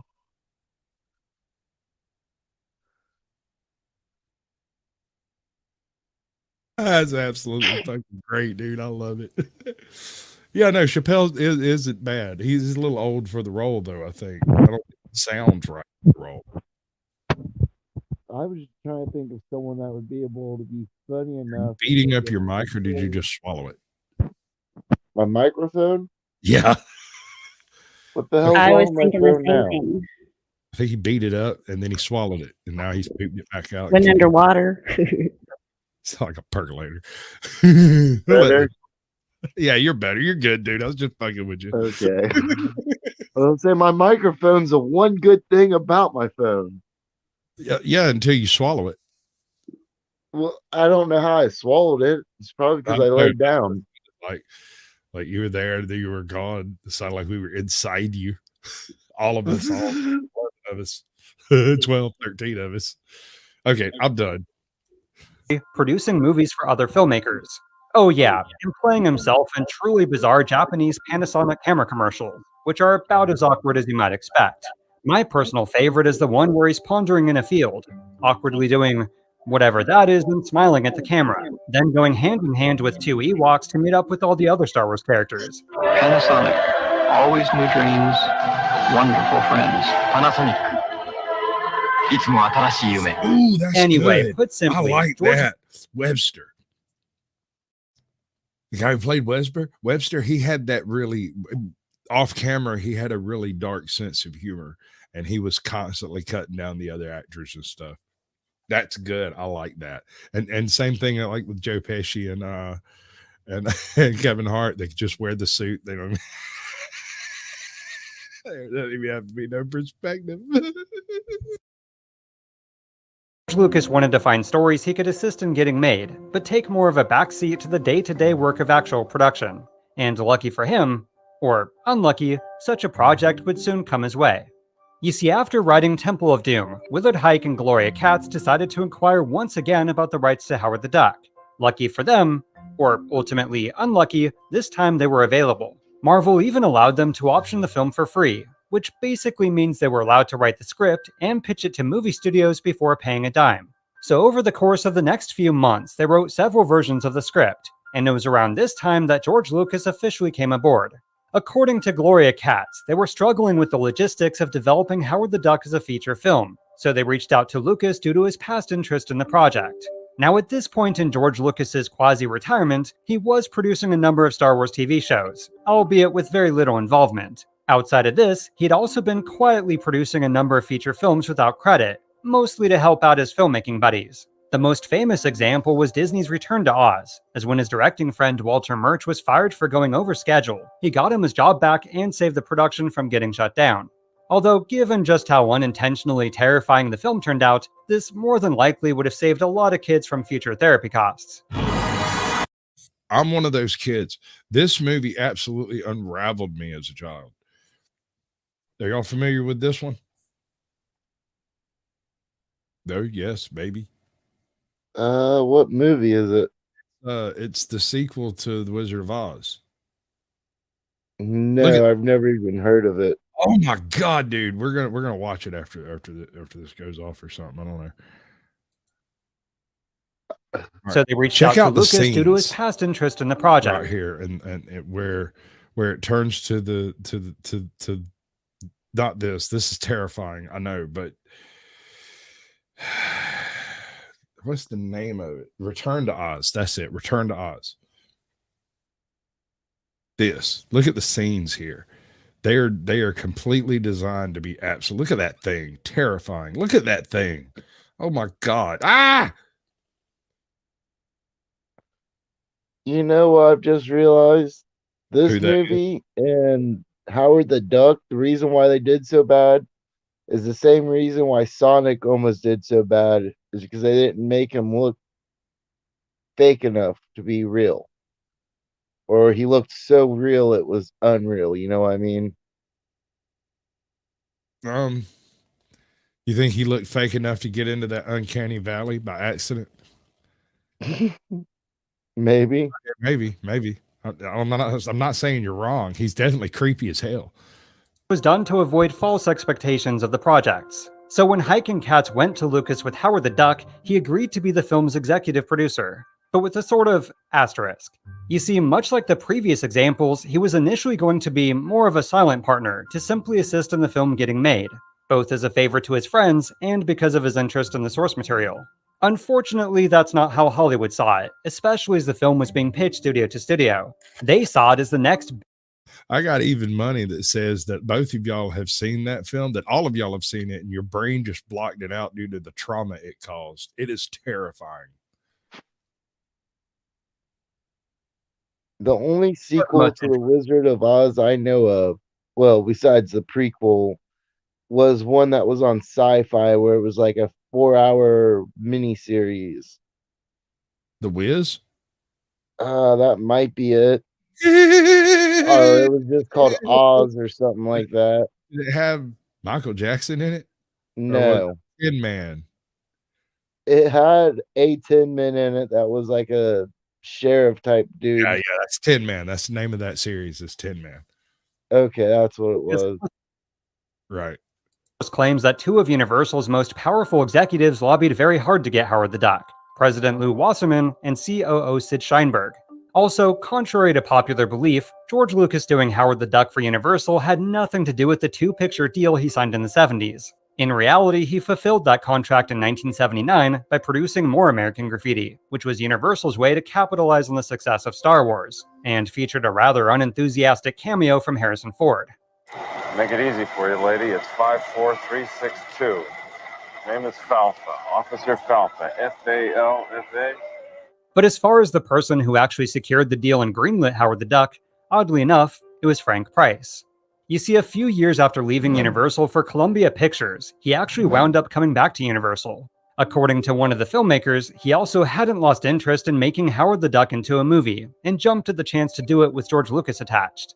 However, one of Frank Price's stipulations before moving forward was that Howard the Duck had to be a live-action film.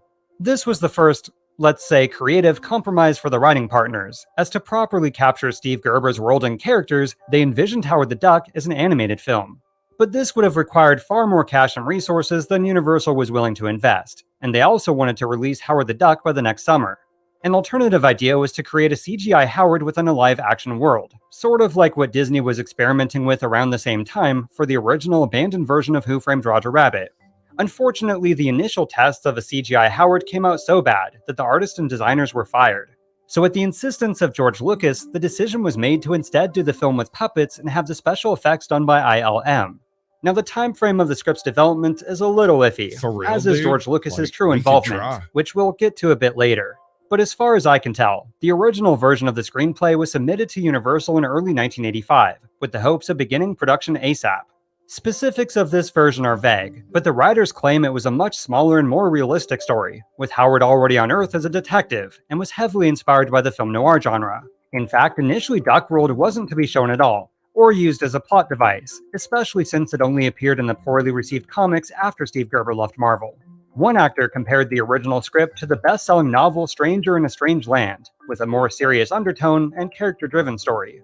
Of course, whether or not this more grounded version of Howard the Duck would have jump-started Marvel's cinematic universe 20 years earlier is pure speculation. But as far as why it was never even given a chance, the blame partially lies on, of all things, Ghostbusters. Columbia Pictures has spared no expense to make this a fine science fiction comedy spectacle. What a bunch of good sports they are. And it is PG. I'm fucking telling you, it's PG. You see, a few years earlier, a little movie by the name of Ghostbusters was greenlit for Columbia Pictures, and the person responsible for this was, take a guess, Frank Price. It was the first big-budget special effects-driven action comedy of its kind, far from a guaranteed success given its uncharted cinematic territory. It was also given just over 8 months to go from a finalized script to the big screen, which, considering the movie's complicated special effects, was very, very little time. But boy did they pull it off, as the film was not only a critical success, but also wound up earning nearly $300 million worldwide, around 10 times its $30 million budget. So when Frank Price resigned from Columbia Pictures to go back to Universal and landed Howard the Duck, he requested quite a few Ghostbusters-like changes to be made to the script. And by request, I mean demand in order for the movie to be made. First and foremost, Howard the Duck was to be more of a special effects-driven action-adventure blockbuster, less character-driven and more of an event film. There were also to be a couple nerdy scientists, interdimensional portals, a good character who's taken over by an evil entity, and a special effects creature-driven climax. It's the Stay Puft Marshmallow Man. So Willard Huyck and Gloria Katz set about rewriting the script, and at this point it seems Howard the Duck's creator Steve Gerber was brought in as a consultant of sorts. Although, for the record, it does seem like he met up with the filmmakers before this point, but since his interviews specifically reference elements of the rewritten script, it appears this is when he got more involved. Now, Steve Gerber always went back and forth on his actual contributions to the screenplay, but at the very least he did offer input on what the characters would or wouldn't do. He was also, in his own words, highly impressed and borderline ecstatic with how the script turned out, praising the writer's treatment of the character. But in the midst of finalizing the shooting script, another problem rose to the surface: Disney's Donald Duck. This was an issue that went all the way back to Howard the Duck's debut in the 70s, as Disney noticed the obvious similarities between the two ducks, and contacted Marvel. The two companies were able to come to an agreement, and Howard was to undergo minor cosmetic alterations to appease Disney, most notably the inclusion of pants. But supposedly there was a massive oversight within Marvel's legal team, because Howard the Duck remained as is. That is, aside from a single issue where Steve Gerber did apply the wardrobe changes, only to end the comic with Howard throwing away his clothes in protest. Eventually, however, Disney noticed the changes weren't being followed, and actually threatened to sue. So a new agreement was reached, and these appearance alterations were finally implemented in the short-lived magazine series a couple years later. When it came to Howard the Duck the movie, it involved serious legal meetings and multiple redesigns to appease Disney once again. The end result was a sort of Frankenstein hybrid of Howard the Duck, Donald Duck, and the Stuff of Nightmares. But speaking of appeasing a major studio, Universal finally... They're not wrong. That thing looks absolutely heinous in every version that it takes on the big screen. It is always a nightmare. Howard Duck is just terrifying in every case. George Lucas's next major film post Star Wars. Initially, though, he was incredibly reluctant to agree, as he knew having his name attached would set up certain expectations to the public. As mentioned earlier, this is the reason he kept his name off the promotion of movies he produced outside of Star Wars, but from a desire to help out his longtime friends. And since he, gave them the idea in the first place, he agreed to sponsor the film even beyond the duties of executive producer. So in August of 1985, Howard the Duck was officially announced as an upcoming movie from Universal Pictures and Lucasfilm. Going further, it was often marketed as George Lucas's new movie, and, quote, the Duck version of Indiana Jones. Signed on to direct was Willard Huyck, with Gloria Katz. Thank you for coming in, AJ. As always, it's a pleasure. Oh, bother. I touched my StreamYards, and now it's going to do this. This is great. Is it going to kick me out of StreamYards entirely? Oh, no, it's just going to start playing. I hope not. It does it sometimes, man. Just all of a sudden, everything on my gear would just shut down at the same time, like somebody took a golf club to my internet. It's great. I blame the cat. The cat is locked in her room. I fixed the door well enough to latch the thing up, and he's sequestered to the West Wing because he still has some ouchies on his bottom, and we don't want him and the dog to get too friendly about all that. So we're going to keep him in there with his food and his water and his little poop bucket and whatnot. And he's supposed to be going home to his mama in a couple of days. So we're going to keep him till he's well healed. Filmmakers were given just 8 months to go from the beginning of filming to its scheduled release. This forced almost every aspect of Howard the Duck's production to be rushed, but unlike Ghostbusters, it was to feature a complex animatronic puppet as its lead actor. Speaking of which, was less than 2 months before filming was to begin, Howard himself wasn't even finished. You see, much like the previously mentioned abandoned version of Howard the Duck, this one was also inspired by the puppeteering feat of Yoda in Star Wars, as they felt this was the best way to bring the talking duck to life on the big screen. For wide shots, however, they'd utilize a body double, which much like Hoggle and Jim Henson's Labyrinth, would also use animatronics in the face to speak and convey emotion. The artist building both versions of Howard the Duck was Elaine Baker, the ex-wife of legendary Hollywood creature designer Rick Baker. But after 7 months of work, the duck was having major complications, and at this point filming was just over a month away. So George Lucas reached out to a past Star Wars crew member who had a lot of experience in this field, a puppeteer by the name of Tim Rose. To achieve the desired credibility, there were 2 versions of Akbar. One for wide shots, and this one for close-ups. Here, puppeteer Tim Rose, who plays Admiral Akbar in the movie, works painstakingly to put mouth and words into perfect synchronization. Tim Rose was the puppeteer and voice for the Return of the Jedi's Admiral Akbar, and also brought to life creatures like Salacious B. Crumb and the original pre-CGI sized Noodles. So when George Lucas gave Tim Rose a call and asked him for his help, Tim Rose then reached out to a designer named Tad Schnotsky, the guy who actually did the animatronics and controls for Labyrinth's Hoggle. The two agreed to come aboard Howard the Duck, flew out to California with just 3 weeks until filming. The literal stuff of nightmares. Look at that thing. Oh my God, he's horrendous. It's like something from a liminal void. Yeah, it's fucking terrifying. Wide shots and required space for the actor's head, their capabilities were far more limited. As far as who was hired to actually wear the suits, at just under 3 foot tall was a 12-year-old actor by the name of Jordan Prentice, who was chosen to be the primary Howard. Ed Gale was another actor chosen for the part, but since he was slightly taller at 3'4", he was to do Howard's stunt work. Speaking of actors, for the role of Howard's love interest Beverly was Leah Thompson, who had just come off the massively successful Back to the Future. To play the goofy aspirational scientist who tries to get Howard back to Duck World was Tim Robbins, who at the time of casting was virtually unknown.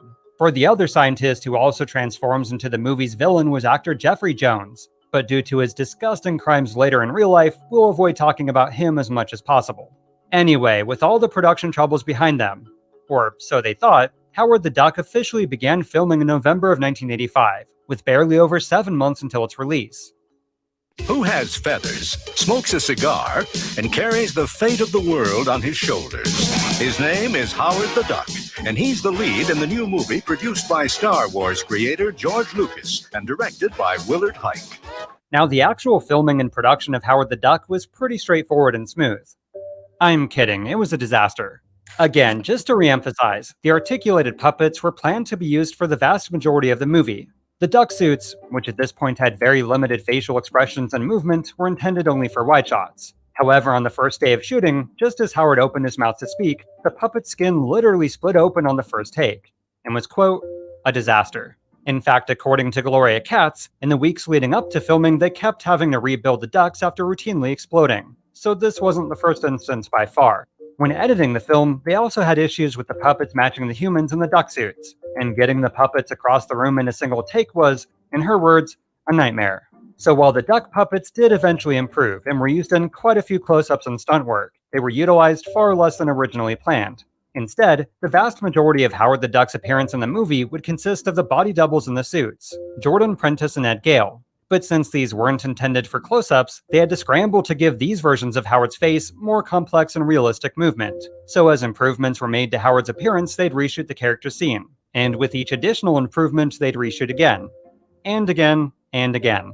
But the problems of Howard's physical form only seemed to get worse, as there were growing concerns with Jordan Prentice, the 12-year-old inside the suit.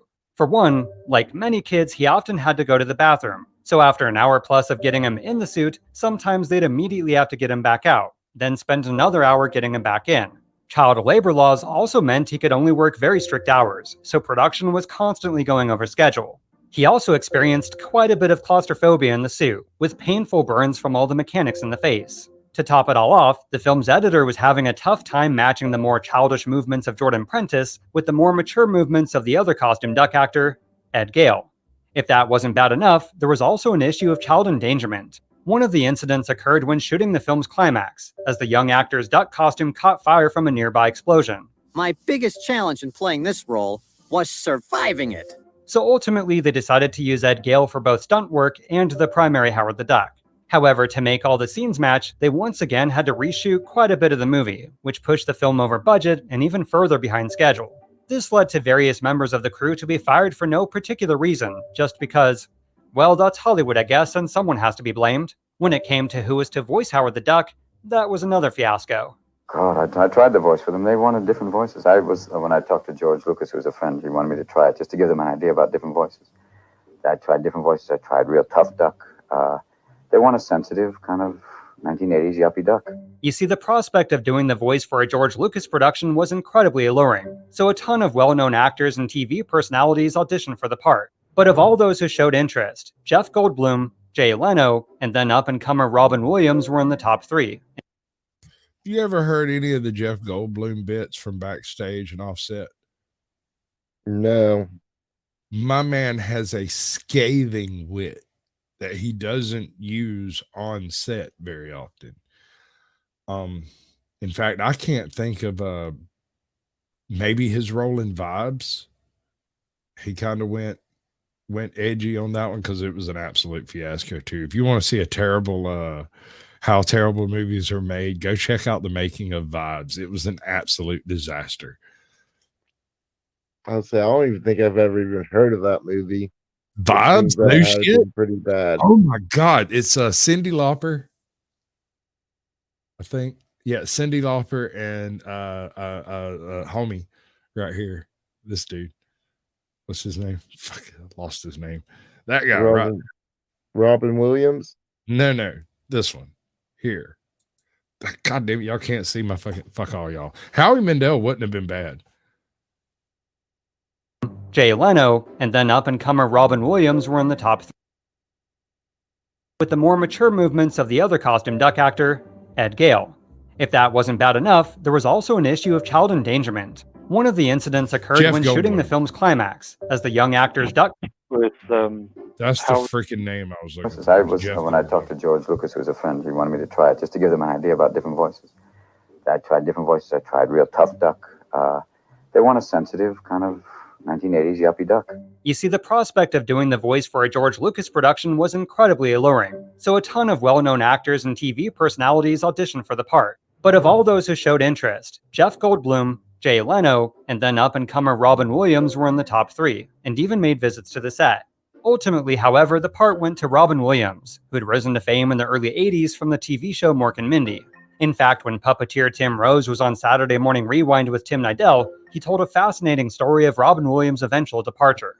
So we're shooting the scene with Howard and Leah up in the loft in her place, you know, when things are all getting a little amorous. And around the corner comes Robin Williams, because they're showing him around, you know, the film that he's going to voice over. So when he came around the corner, I said, well, sit down and have a go at the puppet controls. He starts doing a voice for the duck that sounded like me doing the duck. And the director screams out, Rose, you oh, how many times have I told you not to talk over that microphone when I'm out here directing? And the first AD ran over to him and said, that's not Tim Rose, that's Robin Williams. And quick as that, he goes, Robin, love what you're doing. Oh, man. And Robin turned to me and he says, is that the way things are around here? Huh. And I looked, I said, well, to be honest with you, he's in a pretty good mood today. And he said, oh, life is too short to work for people like that. Now, this is the first time I've heard this particular reason for Robin Williams leaving the picture. And from what I gather, director Willard Huyck was a tremendously kind person to those who worked for him. That said, his eventual replacement Chip Zien gave another reason entirely for Robin Williams walking away. He says it was that Williams felt way too constrained by Howard's flapping duckbill, as voice work is usually done before the character's facial movements are set in stone. And in this case, he was doing it after. So in the end, he walked away from Howard the Duck. And it's a really good thing he did. Why aside from the obvious? Well, a few years earlier, he'd starred in one of the worst critical and box office bombs of all time, Popeye. So had he voiced Howard the Duck and had two financially disastrous movies almost back to back, I doubt he would have landed the starring role in Good Morning Vietnam a year after Howard the Duck. Without Good Morning Vietnam launching him into stardom, earning him an Oscar nomination, and paving the road for his career, well, we probably would have missed out on a lot of amazing Robin Williams movies. You know, there's nothing, any persona that's identifiable yet with me. And that's probably some of the reasons why I'm not more like a box office or that type of draw, because I keep doing different things. Anyway, focusing back on Howard the Duck, with all the previously mentioned problems, the atmosphere of the set was often described as tense. But as far as where George Lucas was during all of this chaos, he was only on set for a total of 3 days of the almost 5-month shoot, and that's backed up by the director himself. This was in stark contrast to his extensive visit to the set of Labyrinth earlier that year, which was another film he was producing, or even Captain EO prior to that, both of which he was very involved with their production. Had he simply lost interest in the project? Did he sense impending doom and want to distance himself as much as possible? We'll dive further into this aspect a bit later, but at the very least he did suggest Phil Tippett for the horrifying and genuinely well-done stop-motion creature for the film's climax. But speaking of the movie's ending, filming wrapped on Howard the Duck in April of 1986, which gave the filmmakers less than 4 months to finish the film before its scheduled release. All told, Howard the Duck wound up costing $37 million, or just over $100 million today. For comparison, The Empire Strikes Back and Return of the Jedi had a production budget of $30.5 and $32.5 million respectively. But Howard the Duck's cost of $37 million was before its marketing, which leads us into yet another bizarre aspect of Howard the Duck's cinematic journey. I would give anything to run my fingers through his feathers. Absolutely terrifying. George Lucas presents an electrifying new comedy, Howard the Duck. One of the more unique aspects of Howard the Duck's marketing campaign was refusing to show the character's face. It wasn't just for posters, as in all the various trailers and most of the promotional footage, keeping his appearance secret was a major part of its marketing. The official reason given for this was to build up hype and mystery, but most agree it was to avoid people being like, what the f*** is that abomination? There was also a tie-in with Budweiser beer, which only added to the growing confusion for parents as to whether or not it was a kids' movie. Another bizarre aspect was treating Howard the Duck as if he was a real person, or duck, in virtually every interview by the cast and crew. It's the first film that actually we have cast with a creature from another world. He just wrote us a fan letter and asked that essentially we listen to his story because he thought it was pretty amazing. Let's put it this way, all the girls love him. He's a real sexy duck. Howard is going to be a major trendsetter, probably bigger than Madonna. He's our leader. Now it may seem like a harmless bit, but this whole Howard the Duck was a real duck from outer space gimmick did have consequences. One example was Ed Gale, who played Howard in the suit, being uninvited to the premiere and forbidden to attend, just to keep up the illusion. It also proved a bit troublesome for those not in on the joke, both in print and video, and led to at least one very confused interviewer. in the rundown of credits, it shows that you have 8 different Howard the Ducks. Now, explain to me what 8 different Howard the Ducks do. Well, Howard is a very complicated actor, and for him to actually perform, we need 8 different people to be helping him. But it is 8 different people inside Howard, or making Howard Making work. Howard work. Were they little people, dwarfs, I mean? Or No. Children? No. I just want to clarify, is there ever a human inside Howard? Yes, at times there is. Yeah. Okay. And at times there isn't. Howard, I have absolutely no idea why Howard the Duck was pitched as a kids movie. I don't think it is a kids movie per se. It is certainly innuendos are risque, but it's not a risque movie. So yes, I believe it. What is it? PG-13, I think. Because I mean, he is smoking a cigar, and I think he cusses twice in the movie. I don't rightly remember, to tell you the truth.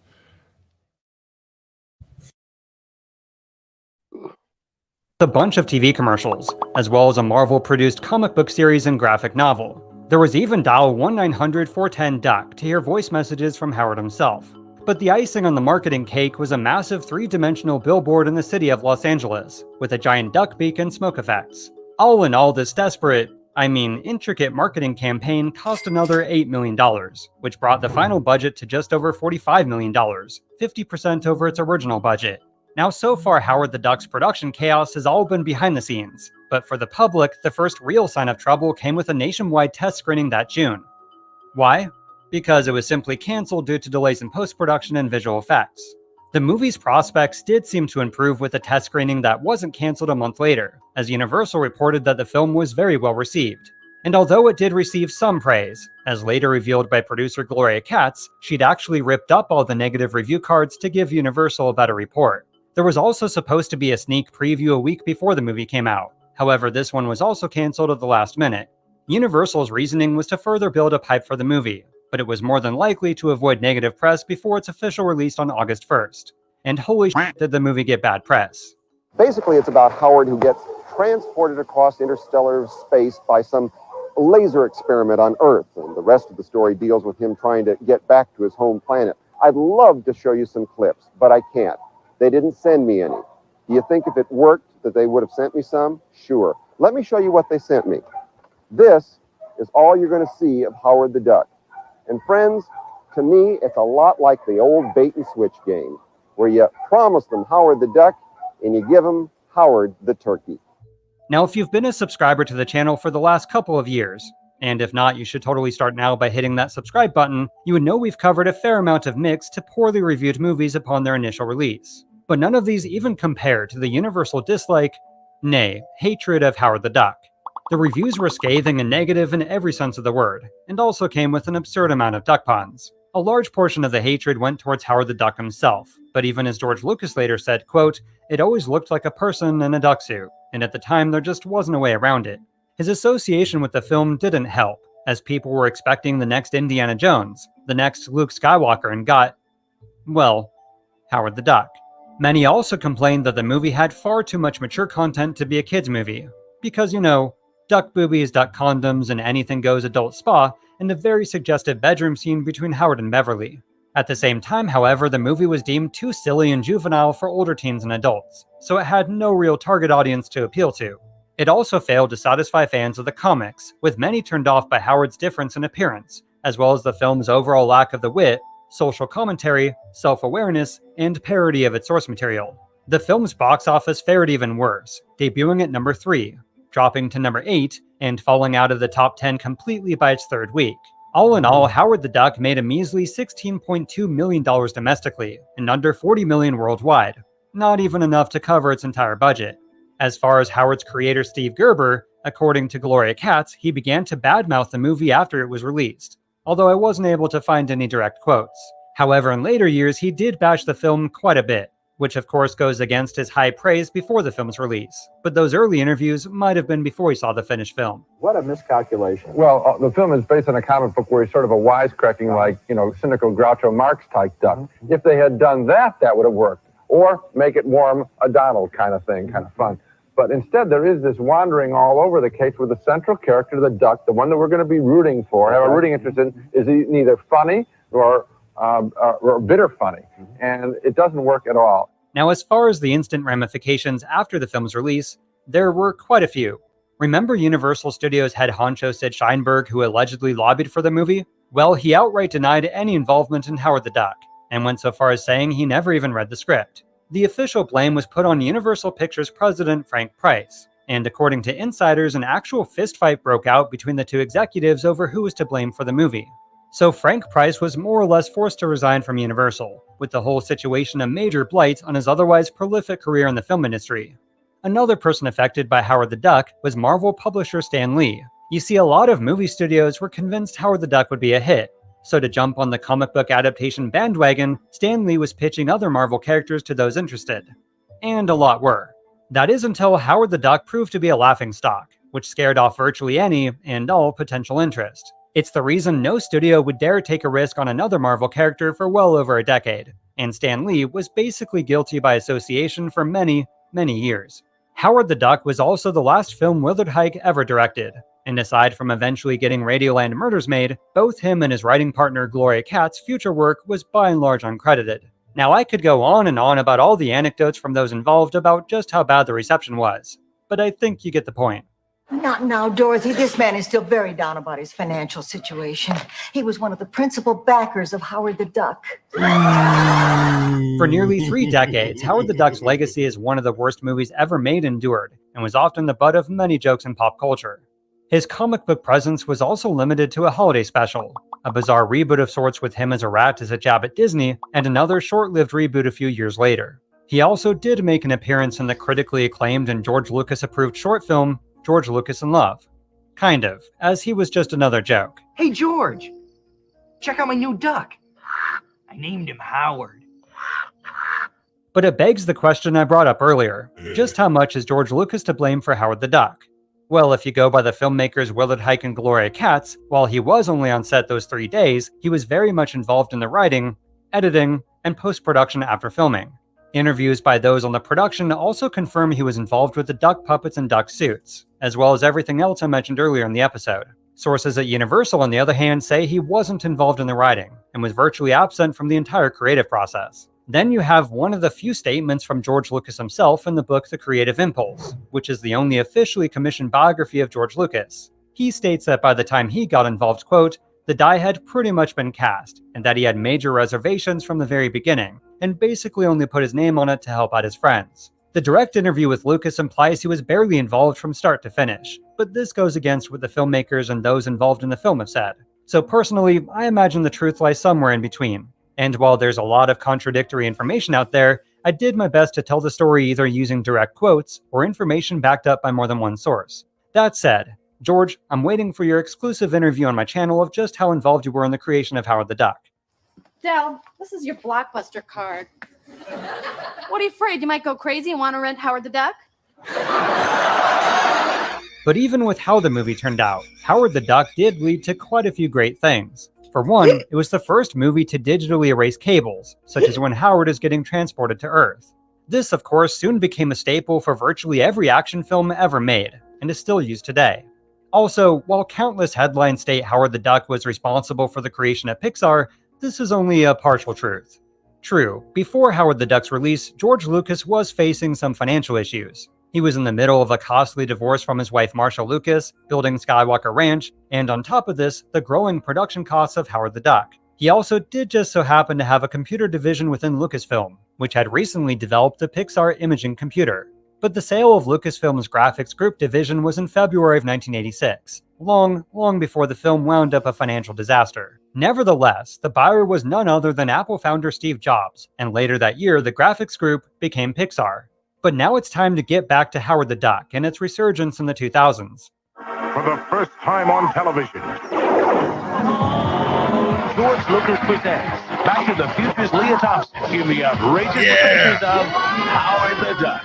A debut network special presentation coming up next. Now, the movie did have its small group of fans in the 80s, and even in the begun to grow into a bit of a cult classic. However, with the release of Guardians of the Galaxy in 2014, a simple end credit sequence brought Howard the Duck to life for the first time in almost 30 years. What do you let it lick you like that for?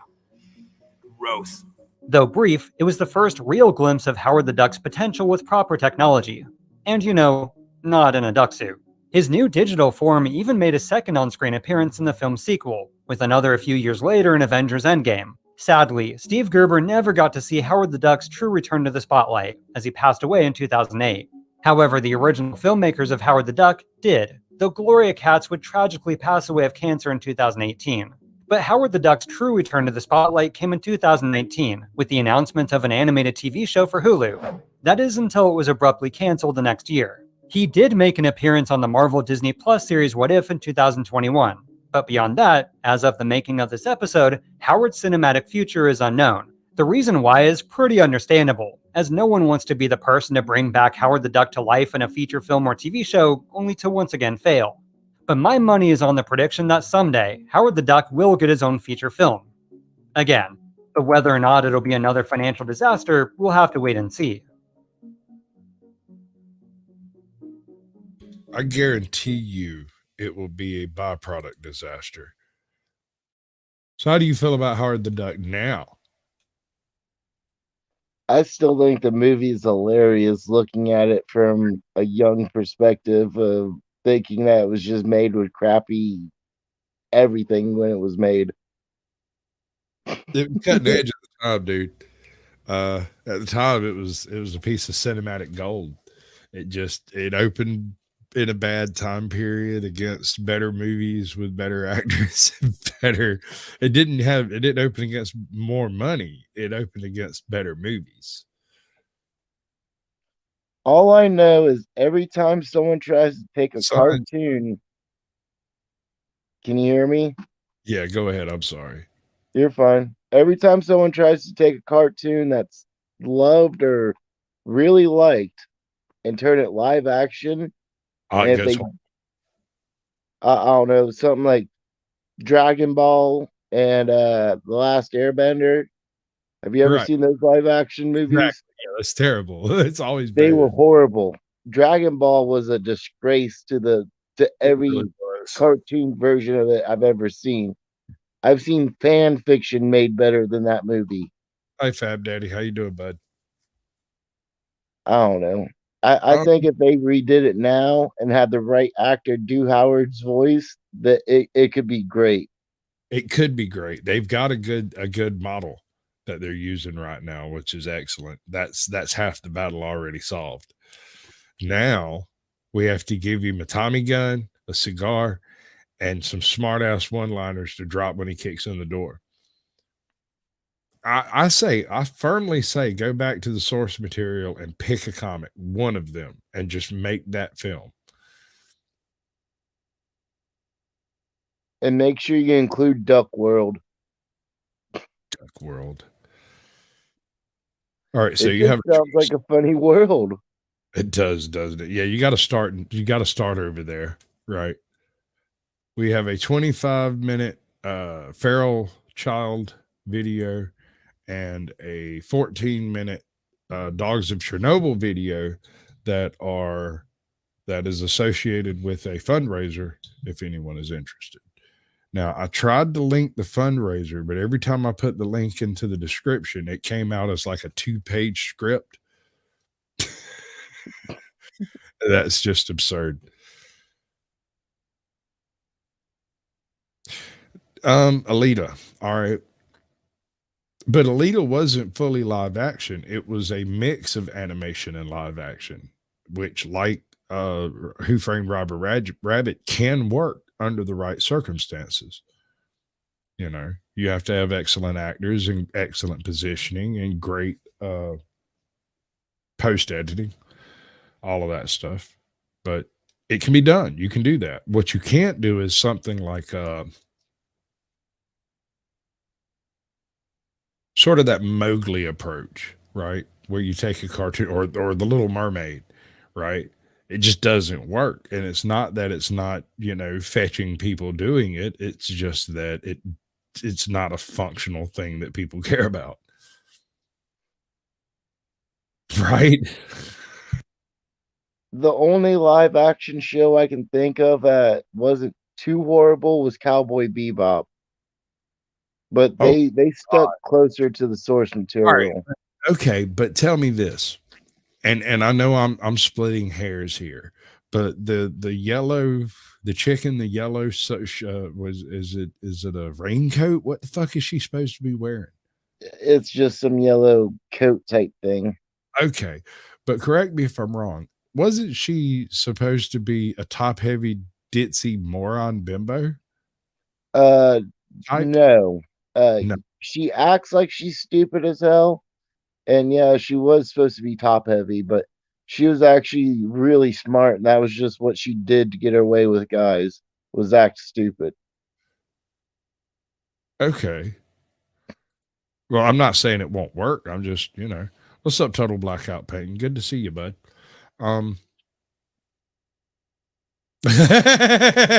That's my opinion of it. That's where I was fixing to go, but you said it better. All right, so we're gonna jump to the Dogs of Chernobyl because are you aware that when the Chernobyl disaster took place, they just picked up people and left? Like everybody got on a bus and left and went somewhere else, and they never went back. They left pets, they left their books in their desk, they left. I mean, if you were cooking, the gas was cut off at the station, not at your house. They literally came in, snatched folks, and took them out, going now, not later, now. And this meant that no pets were brought with them. And so these high end dogs were left to fend for themselves for the past, 30 years, 25 years in the Ukraine. And they've been over there interbreeding and mixing, and they've created something. All right, John, it's good to see you, bud. I appreciate you coming by. They've been breeding and intermixing, and it's created a couple of sort of new breeds, I guess you could say. I mean, they're all mutts, but they've got a certain look to them, They're starting to breed, I suppose. Does that make sense? Are you familiar with any of this stuff, like, at all? No. Nothing about Chernobyl? I know about Chernobyl, but that's just because it's a giant mound of concrete keeping radiation from, decimating its local area more than what it already has. That concrete ain't doing much of shit except keeping the dust down. Yeah, pretty much. That's all it really does is keep the dust from blowing up. That's its purpose. And it's becoming an issue because as it ages, it degrades, and that concrete is extremely radioactive. And the elephant's foot is still hot, physically burning its way through the floor of the unit. So, yeah. Send some more inmates in there. Send some more inmates from death row in there to go get radiation poison as they fill it up with more concrete. That's all they can do. Well, there is a couple of things that can be done, but they're absolutely stark raving crazy, right? You have a couple of options. You can do like you're talking about and send a handful of death row inmates in there with direct orders to do what the fuck ever they go and do it, like cut it into pieces. Because you have to separate it. This is the thing. It is just shy of critical mass. It is so close to critical mass that it is literally cooking itself off. It is molten because of the radioactivity that's being reflected back and forth. And most importantly, that is not being absorbed by the proper absorption stuff, right? Which is certain types of rods. Yeah, right. Let's put some of those Boston Dynamic robots in there because to minimize the amount of damage this thing could do in the future, all you really have to do is break it apart. If you can break it apart, spread it out over a couple of 100 square feet, give it 2 years and go sweep it up, and it would be more or less fucking safe. It would actually be the pieces of graphite. That's right, graphite rods, right? And another option is you could use graphite infused concrete and just cap it. Now, this won't stop it from being hot, which is the primary issue here, but it will limit the amount of exposure to the people that are involved in trying to break it up, because that will have to be done. It must be done. We must break it up so that it's no longer feeding itself, right?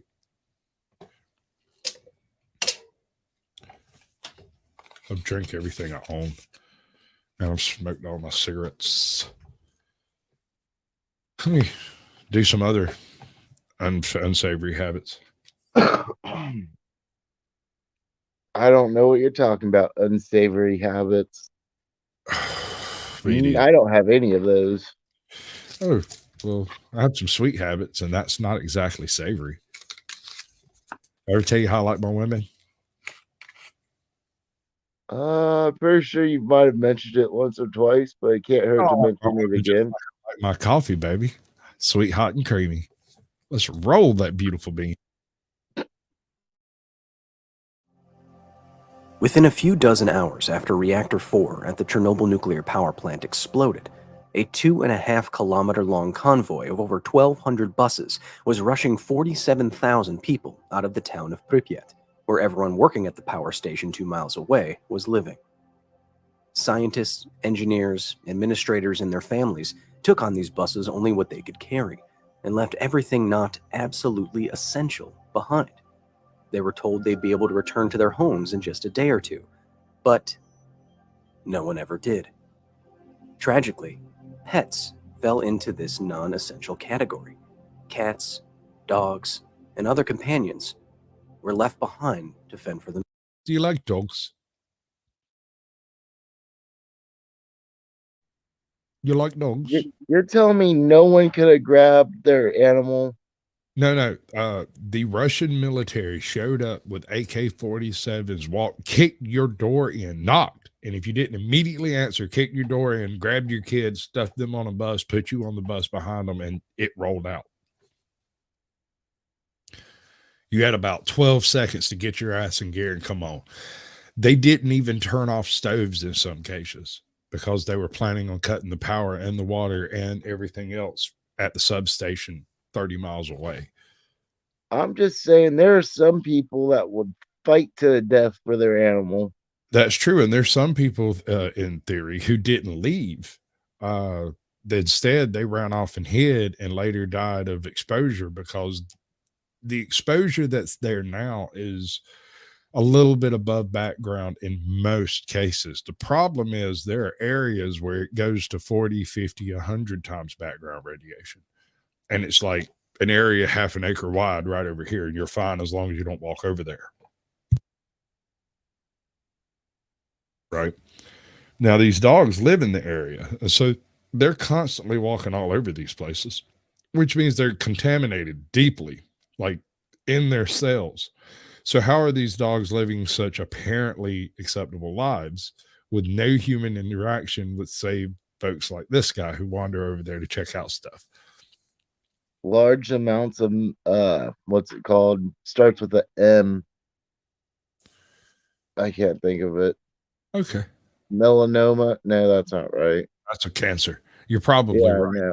No, that's accurate. Themselves. It's what gives skin cell its pigment. Any wilderness is harsh, Melanin. And a radioactive one especially so.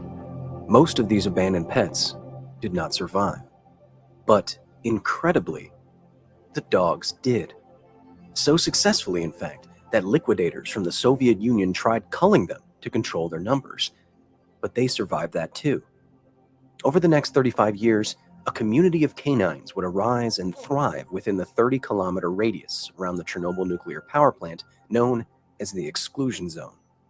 Today, hundreds of wild dogs roam Chernobyl's still radioactive woods, descendants of house pets left behind in the aftermath of the world's worst nuclear disaster. And you can help them. This is the true story of Sobaki Chernobylia, the dogs of Chernobyl. Directly below this video is a fundraiser in collaboration with the Clean Futures Fund, a US-based 501c3 nonprofit organization who helped me get into Chernobyl in the first place and provided me with all the information in this video.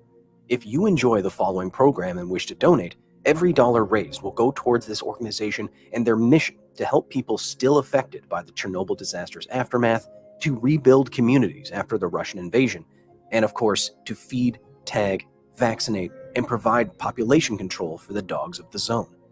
It makes a difference. Since the CFF's involvement in 2016, no dogs or cats have been culled in the zone.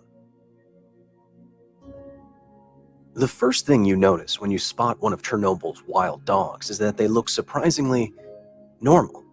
And not just normal, beautiful. They don't have two heads and they don't glow in the dark, misconceptions about what radiation does. They are lovely combinations of white, black, and brown spots and splotches, Labrador/shepherd-like and sturdy, piercing orange eyes, large paws. The dogs are skinny but not wasting away, obviously wild but not aggressive. Dogs that have learned where the people are have no problem with eating right out of your hand or getting a head scratched. Older dogs watch calmly as you walk through the ghost city of Pripyat's streets. Precious, large-pawed puppies follow tired-looking mothers. The dogs of Chernobyl no longer look like the unique breeds left behind in 1986. Gone are the golden retrievers, transformed are the terriers. After interbreeding for generations, this relatively isolated population of animals has become a group of radioactive mutts. Not quite a breed on their own, but a fascinatingly unique population of animals that may reveal, through scientific papers soon to be published, just how canines can adapt to omnipresent radiation and gross contamination, as they clearly have. During our trips through Pripyat, I jokingly used the term Pupyat to denote the dogs, a nod both to the many puppies you'll find wandering the woods and the fact that those woods were once a town. An entirely isolated population of animals interbreeding with each other for generations that now look more or less homogeneous with some variations. A population I didn't know how lucky it was to meet until long after I had left. The dogs of Chernobyl are inarguably, confusingly gorgeous animals. What apparently happens when the privileged pets of Pripyat, a jewel of the Soviet Union 30 years ago, create a single gene pool. The fact that these animals look as good as they do and survive as well as they obviously have should tell you everything you need to know about the actual day-to-day danger of radiation in the zone. Radioactive contamination from 1986 still moves through the Ukrainian woods. Long-lived particles and fission products are taken up by the trees and moss, move through the landscape by the wind and rain, and bioaccumulate in the bones and bodies of all the organisms in this unique food chain. However, outside of hotspots, which are indeed everywhere, the ambient level of radiation where these puppies are being born isn't much higher than in the studio I'm recording this audio from. That being said, it has yet to be seen whether or not the dogs have the same kind of genetic damage that has been found in every other animal surveyed in the zone. Papers will soon be published on that too. But what is clear is that despite what the workers at the nearby power plant may say, the dogs themselves are not poisonous. They carry with them the burden of inbreeding-related disease, not ticking time bombs. The dogs look surprisingly healthy, given the extreme circumstances, almost in spite of the sarcophagus that looms over them every day.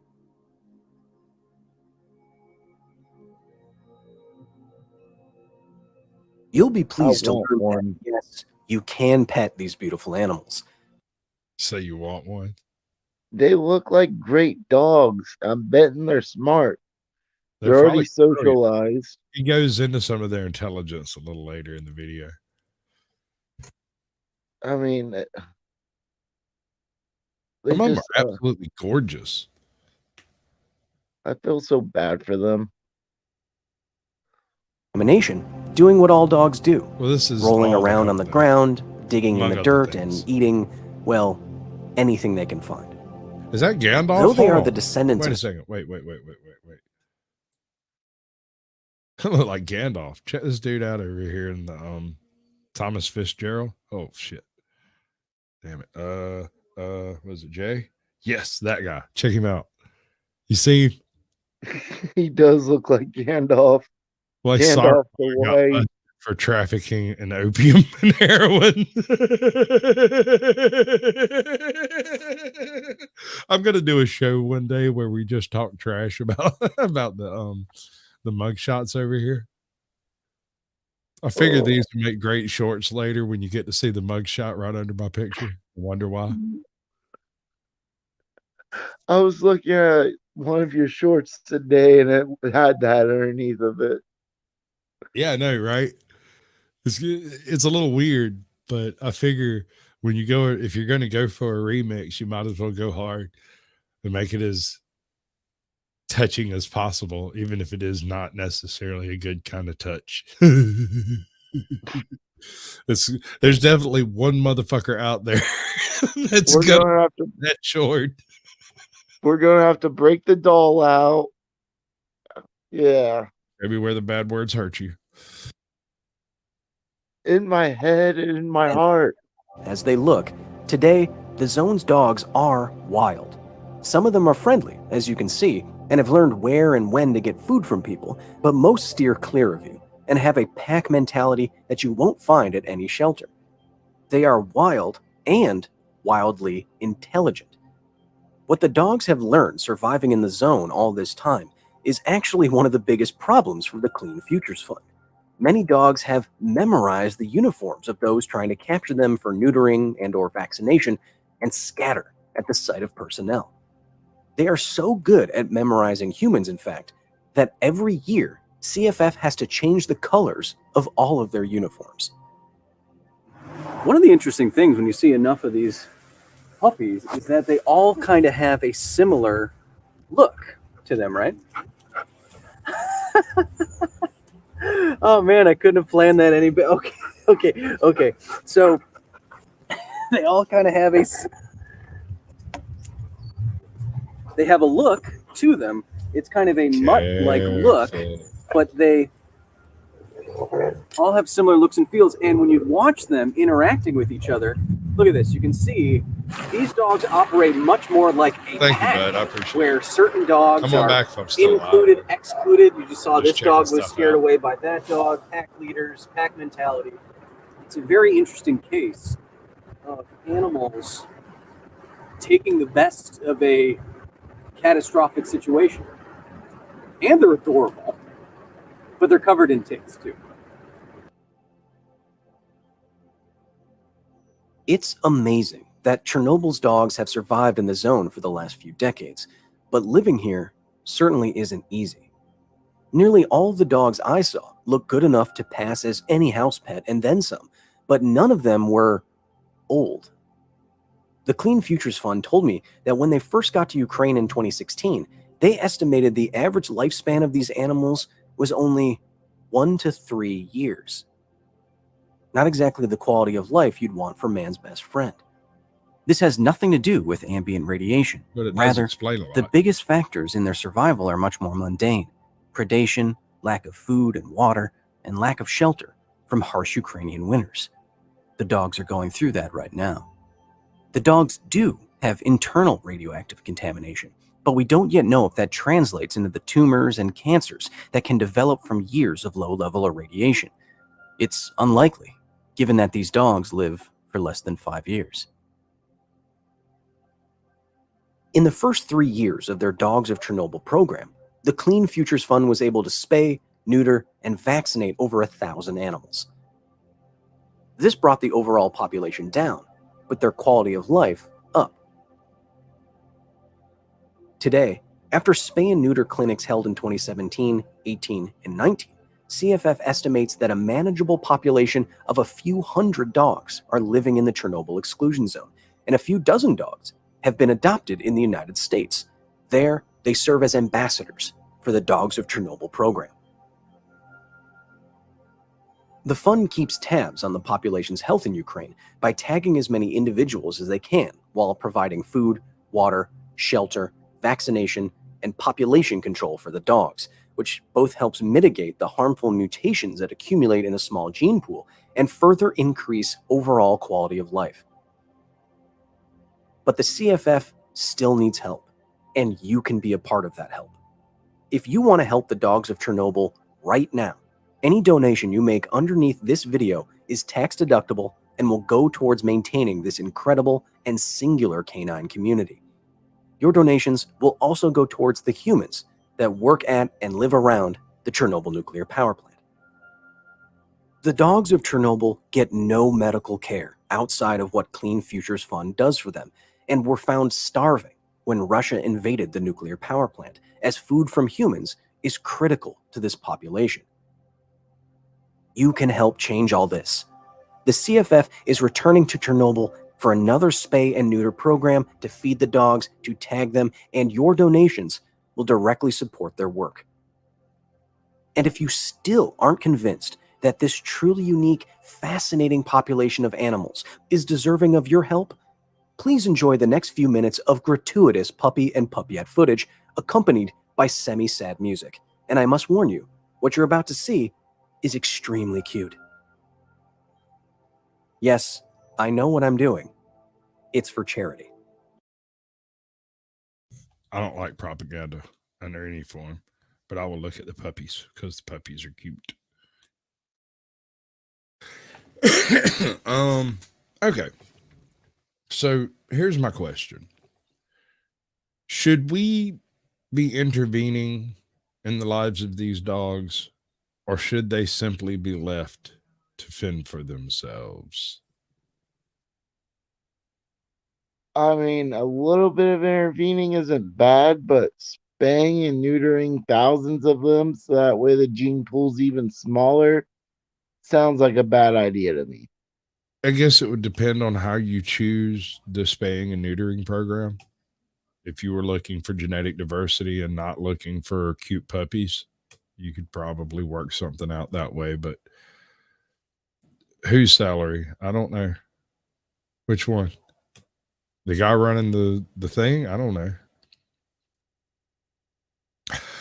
I'm an old farmhand myself, and I know exactly what happens when you have an overpopulation of something and lack of food and care. It turns into a nightmare for all of them.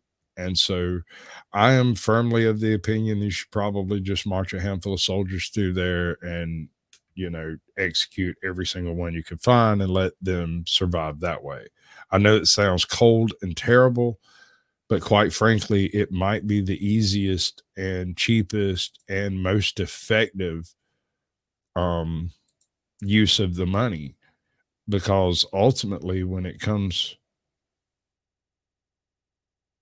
down to it, weird. I think I just got kicked out of my YouTube. That's not good. It's weird. Or maybe Yeah, they I just don't know. changed it. I don't know. I might have clicked the wrong little button back there or something. Oh, there we go. That was weird. Okay. Yeah, I don't know about going through and eliminating them. You're going to I have to find mean, me a more efficient way of managing the population if you're not going to support that. Because capturing, feeding, spaying, neutering, marking, tracking, this is all going to take immense amounts of manpower and money. And I hate to be that cold bastard, but it can all be mitigated with the price of a bullet and an afternoon walking. see, I think you just let them go, and if they survive, they survive. If they die, they die. Yeah, human food's a factor to keeping some of them alive, but I'm betting there's dogs so deep in those woods that don't go out to the humans. That's exactly Especially my the point. ones who wake up without having any more organs down there that they used to have. Well, I mean, that's exactly my point, is that when you do this type of culling, I mean, it's done in deer populations and wolf populations. It's done in bison populations in some areas. I'm not talking about something that's, revolutionary or even controversial. In Texas, there is a thriving tourist industry coming in to kill hogs from helicopters because it's the easiest way to guarantee a kill and people are willing to pay to do it. Why? I don't know. I never understood it. But it is also an effective and cost-effective way of managing the pig population in the first place. These are feral dogs. Much like feral pigs, their breeding has gotten out of control. And the methods these people are trying to utilize to manage that is expensive and very costly in labor. Just the time it takes to do it. The drugs it takes to spay and neuter them, the antibiotics and stuff, the spray that you use to sterilize the area, all of this stuff. And I know it's cold, and I know it's bad because it's a dog, but I would rather them not suffer. I mean, I see what you're saying. I'm one of those people that I don't know. I don't like seeing things get killed, I don't even either. if it is for a good reason. If you've ever had to put down one of your own puppies, it is a truly gut-wrenching and soul-breaking experience. You know, when you've hand-reared or put from puppy to cripple old dog, it is difficult to make that decision. And it doesn't make deciding to execute other animals any easier. No, it does not. But we're talking about the effectiveness of the methods, not the morality of it, so to speak. There's no debate on morals with it. This is an animal that is bred out of control. It just needs a solution. A small calling. Other animals is to kill off a percentage of the population by issuing tags or hunting licenses or offering bounties for those animals. In this case, because it's dogs and they're cute, people get all fudgy wudgy and want to go, oh, you can't do that. But it is honestly the most effective use of manpower and money. And it would be the most humane thing to do for them. In most cases, yes. And also it would, to an extent, eliminate the dependence on humans they've developed. Because while it's great for a tourist attraction, it's not good for a freaking melted nuclear thermopile. It's just absurd. You don't want a reason for people to go there. You want to eliminate that reason so people don't go there. Call it cold, but I'm also of the opinion we need to blow up the freaking elephant's foot so we can go ahead and get rid of this issue and contain it. How? That's not going to be a happy discussion, and it's not one we can have on YouTube because it's going to involve a lot of very dark decisions. Yeah. Some of them Boston Dynamics jobs over in there pretty quick. I know some other animals that need a calling is those monkeys that people go to at tourist attractions in whatever country it was. Those things are dangerous. They still babies. They straight up still babies. Yeah. They will snatch them right out of your hand and run away. I mean, I don't see why those local people allow them to be there. I don't care how much those tourists like them. Because they don't have guns and those little bastards are quick as hell. You ever tried to catch a spider monkey? Well, I haven't tried to catch a spider monkey, but I did try to catch a 5-year-old once. A soapy 5-year-old. It was not easy. I'll say I've had to catch squirrels before, and those things can jump and run and climb all over you quicker than you can swat at them.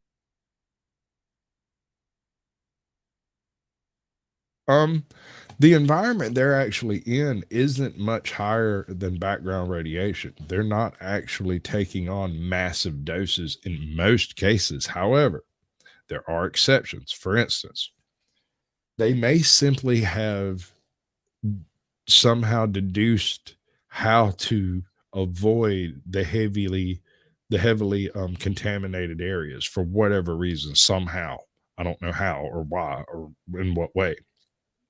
But I do know that they don't, and this is true for the Chernobyl wolves too, they do not consume ground voles.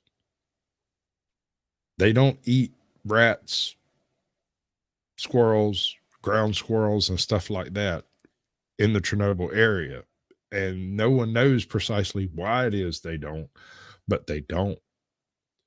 And we know that these types of voles have extremely high radiation contamination because they're literally digging through the fallout, laying their babies in the fallout and that kind of stuff. So these things are really worked over by the radiation.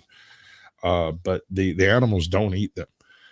Just like the deer don't eat grass from certain areas, whether or not it's the contaminated areas or not, it's debatable, but the deer aren't carrying heavy contamination, and areas of grass are not eaten. I'd like a good look at the pigs over there, though. I bet you there's some monstrous Russian boars over there.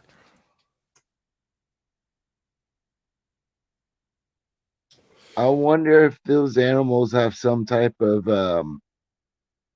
better electromagnetic field sensory to them to understand where the radiation is. Well, I read an account at one point that said once you get over a certain level of radiation, if you close your eyes, you can see flashes of light that are a byproduct of the radioactive movement through your aqueous humor, right? Similar to what astronauts see when they go above the Van Allen radiation belts. And I don't know, maybe the contamination or the types of mutations that that contamination causes has a certain scent, perhaps. I don't know. I mean, I know what was it, back in the late 1990s, early 2000s, there was a few places that was using dogs to sniff people for cancer, because apparently if you have cancer, you have a different smell to you. Oh, dude, I got a story about that. Check this out. When I was about 22, all right, I was born with a congenital birth defect. I can't remember what it's called. It's a name like 10 feet fucking long, and it basically means that I had a extra bone that grew out of my arm on my humerus, about the size of a Marlboro Red 100 and razor sharp. And the only other case of this was discovered after the bombing of the Bikini Atoll. The people that were living in that area were moved to another area, and a local there had this condition, and he had to have it removed because it was causing him to like pass out and have seizures and stuff. Something to do with overstimulation of that particular nerve. Anyway, when I first started having issues with it, which it was there all my life, but when I first started having issues with it was when I was about 19, and I passed out for the first time when I was 20. And by the time I was 21, I would occasionally like stretch my arm out and just gone. I just hit the fucking floor like somebody hit me in the back of the head. Like I got took out by a ninja you never saw. And I was working on roofs and doing metal work and stuff, and that was not conducive to surviving. There's just no way I'm going to live through this. And so I got this dog named Cole, and he was this ginormous, big-ass Great Dane puppy. Enormous and jet black, had black eyes, black everything. He was almost blue. He was so black. And from the time he was a puppy, any time he ended up somewhere where he could reach my elbow, he would right over that bone spur. And this went on for months, right? Hey, Ernie, welcome to the show. You want a link? I'll drop a link. We're fixing to go off live. But so when I went to my doctor and I told him, I was like, hey, man, I got this bone spur and I kind of want it checked out. And he's like, why do you want it checked out? He said, how long has it been there? I said, well, it's been there all my life. He said, well, why do you want it checked out? I said, because my dog don't like it. He cocked his head to the side, reached over and picked up the phone, hit a button, and was like, I need a CT scan and various other things immediately. Okay, click. We'll have you in there in a couple of hours. And I literally left from the doctor's office, went to have a CAT scan, x-rays, all kinds of other shit. And then the next like 24, 48 hours later, they had me under sedation taking that thing out because it had developed into a very strange bundle of scar tissue that had incorporated my veins, my nerve endings, and the medial nerve that controls this stuff right here. All of that was trashed. It was just trashed. Hey Jake, good to see you, bud. I'm gonna drop the link and then we're gonna play this whole thing out because yeah, things and stuff. Hit the button. Come on, work. Why is it not working? Kadoosh. I'm going to give y'all about 2 minutes. If y'all want to come in, we're going to check out a terrible movie that was suggested earlier. I'm not bringing anybody else up until after we are legitimately off screen. You got anything you want to tell everybody? Hi from Ohio. Good morning, good evening, and good afternoon. Right. Very high from Ohio. How can you tell? It's just a guess, my brother. It's just a guess. A deductive guess at that. Perhaps reductive. It's a very good guess. You're pretty spot on the money there. All right, brother. I'm gonna drop us out. Okay. All right, I appreciate y'all coming through and doing all of those things y'all do. It's about the best time I have on a given daily basis when I get to come by here and get laughed at by folks. And I'm sure eventually they'll just take my channel down for being an asshole. And I don't know what to tell you, but until then, I'm sorry you missed us. Yeah, let's go. I ain't the first with the curse, with the thirst that I wanna be better, not worse, man, it hurts. I'm on this earth with my words and I put them all together, insert, cause I wanna have worth. Working hella hard till they put me in the dirt.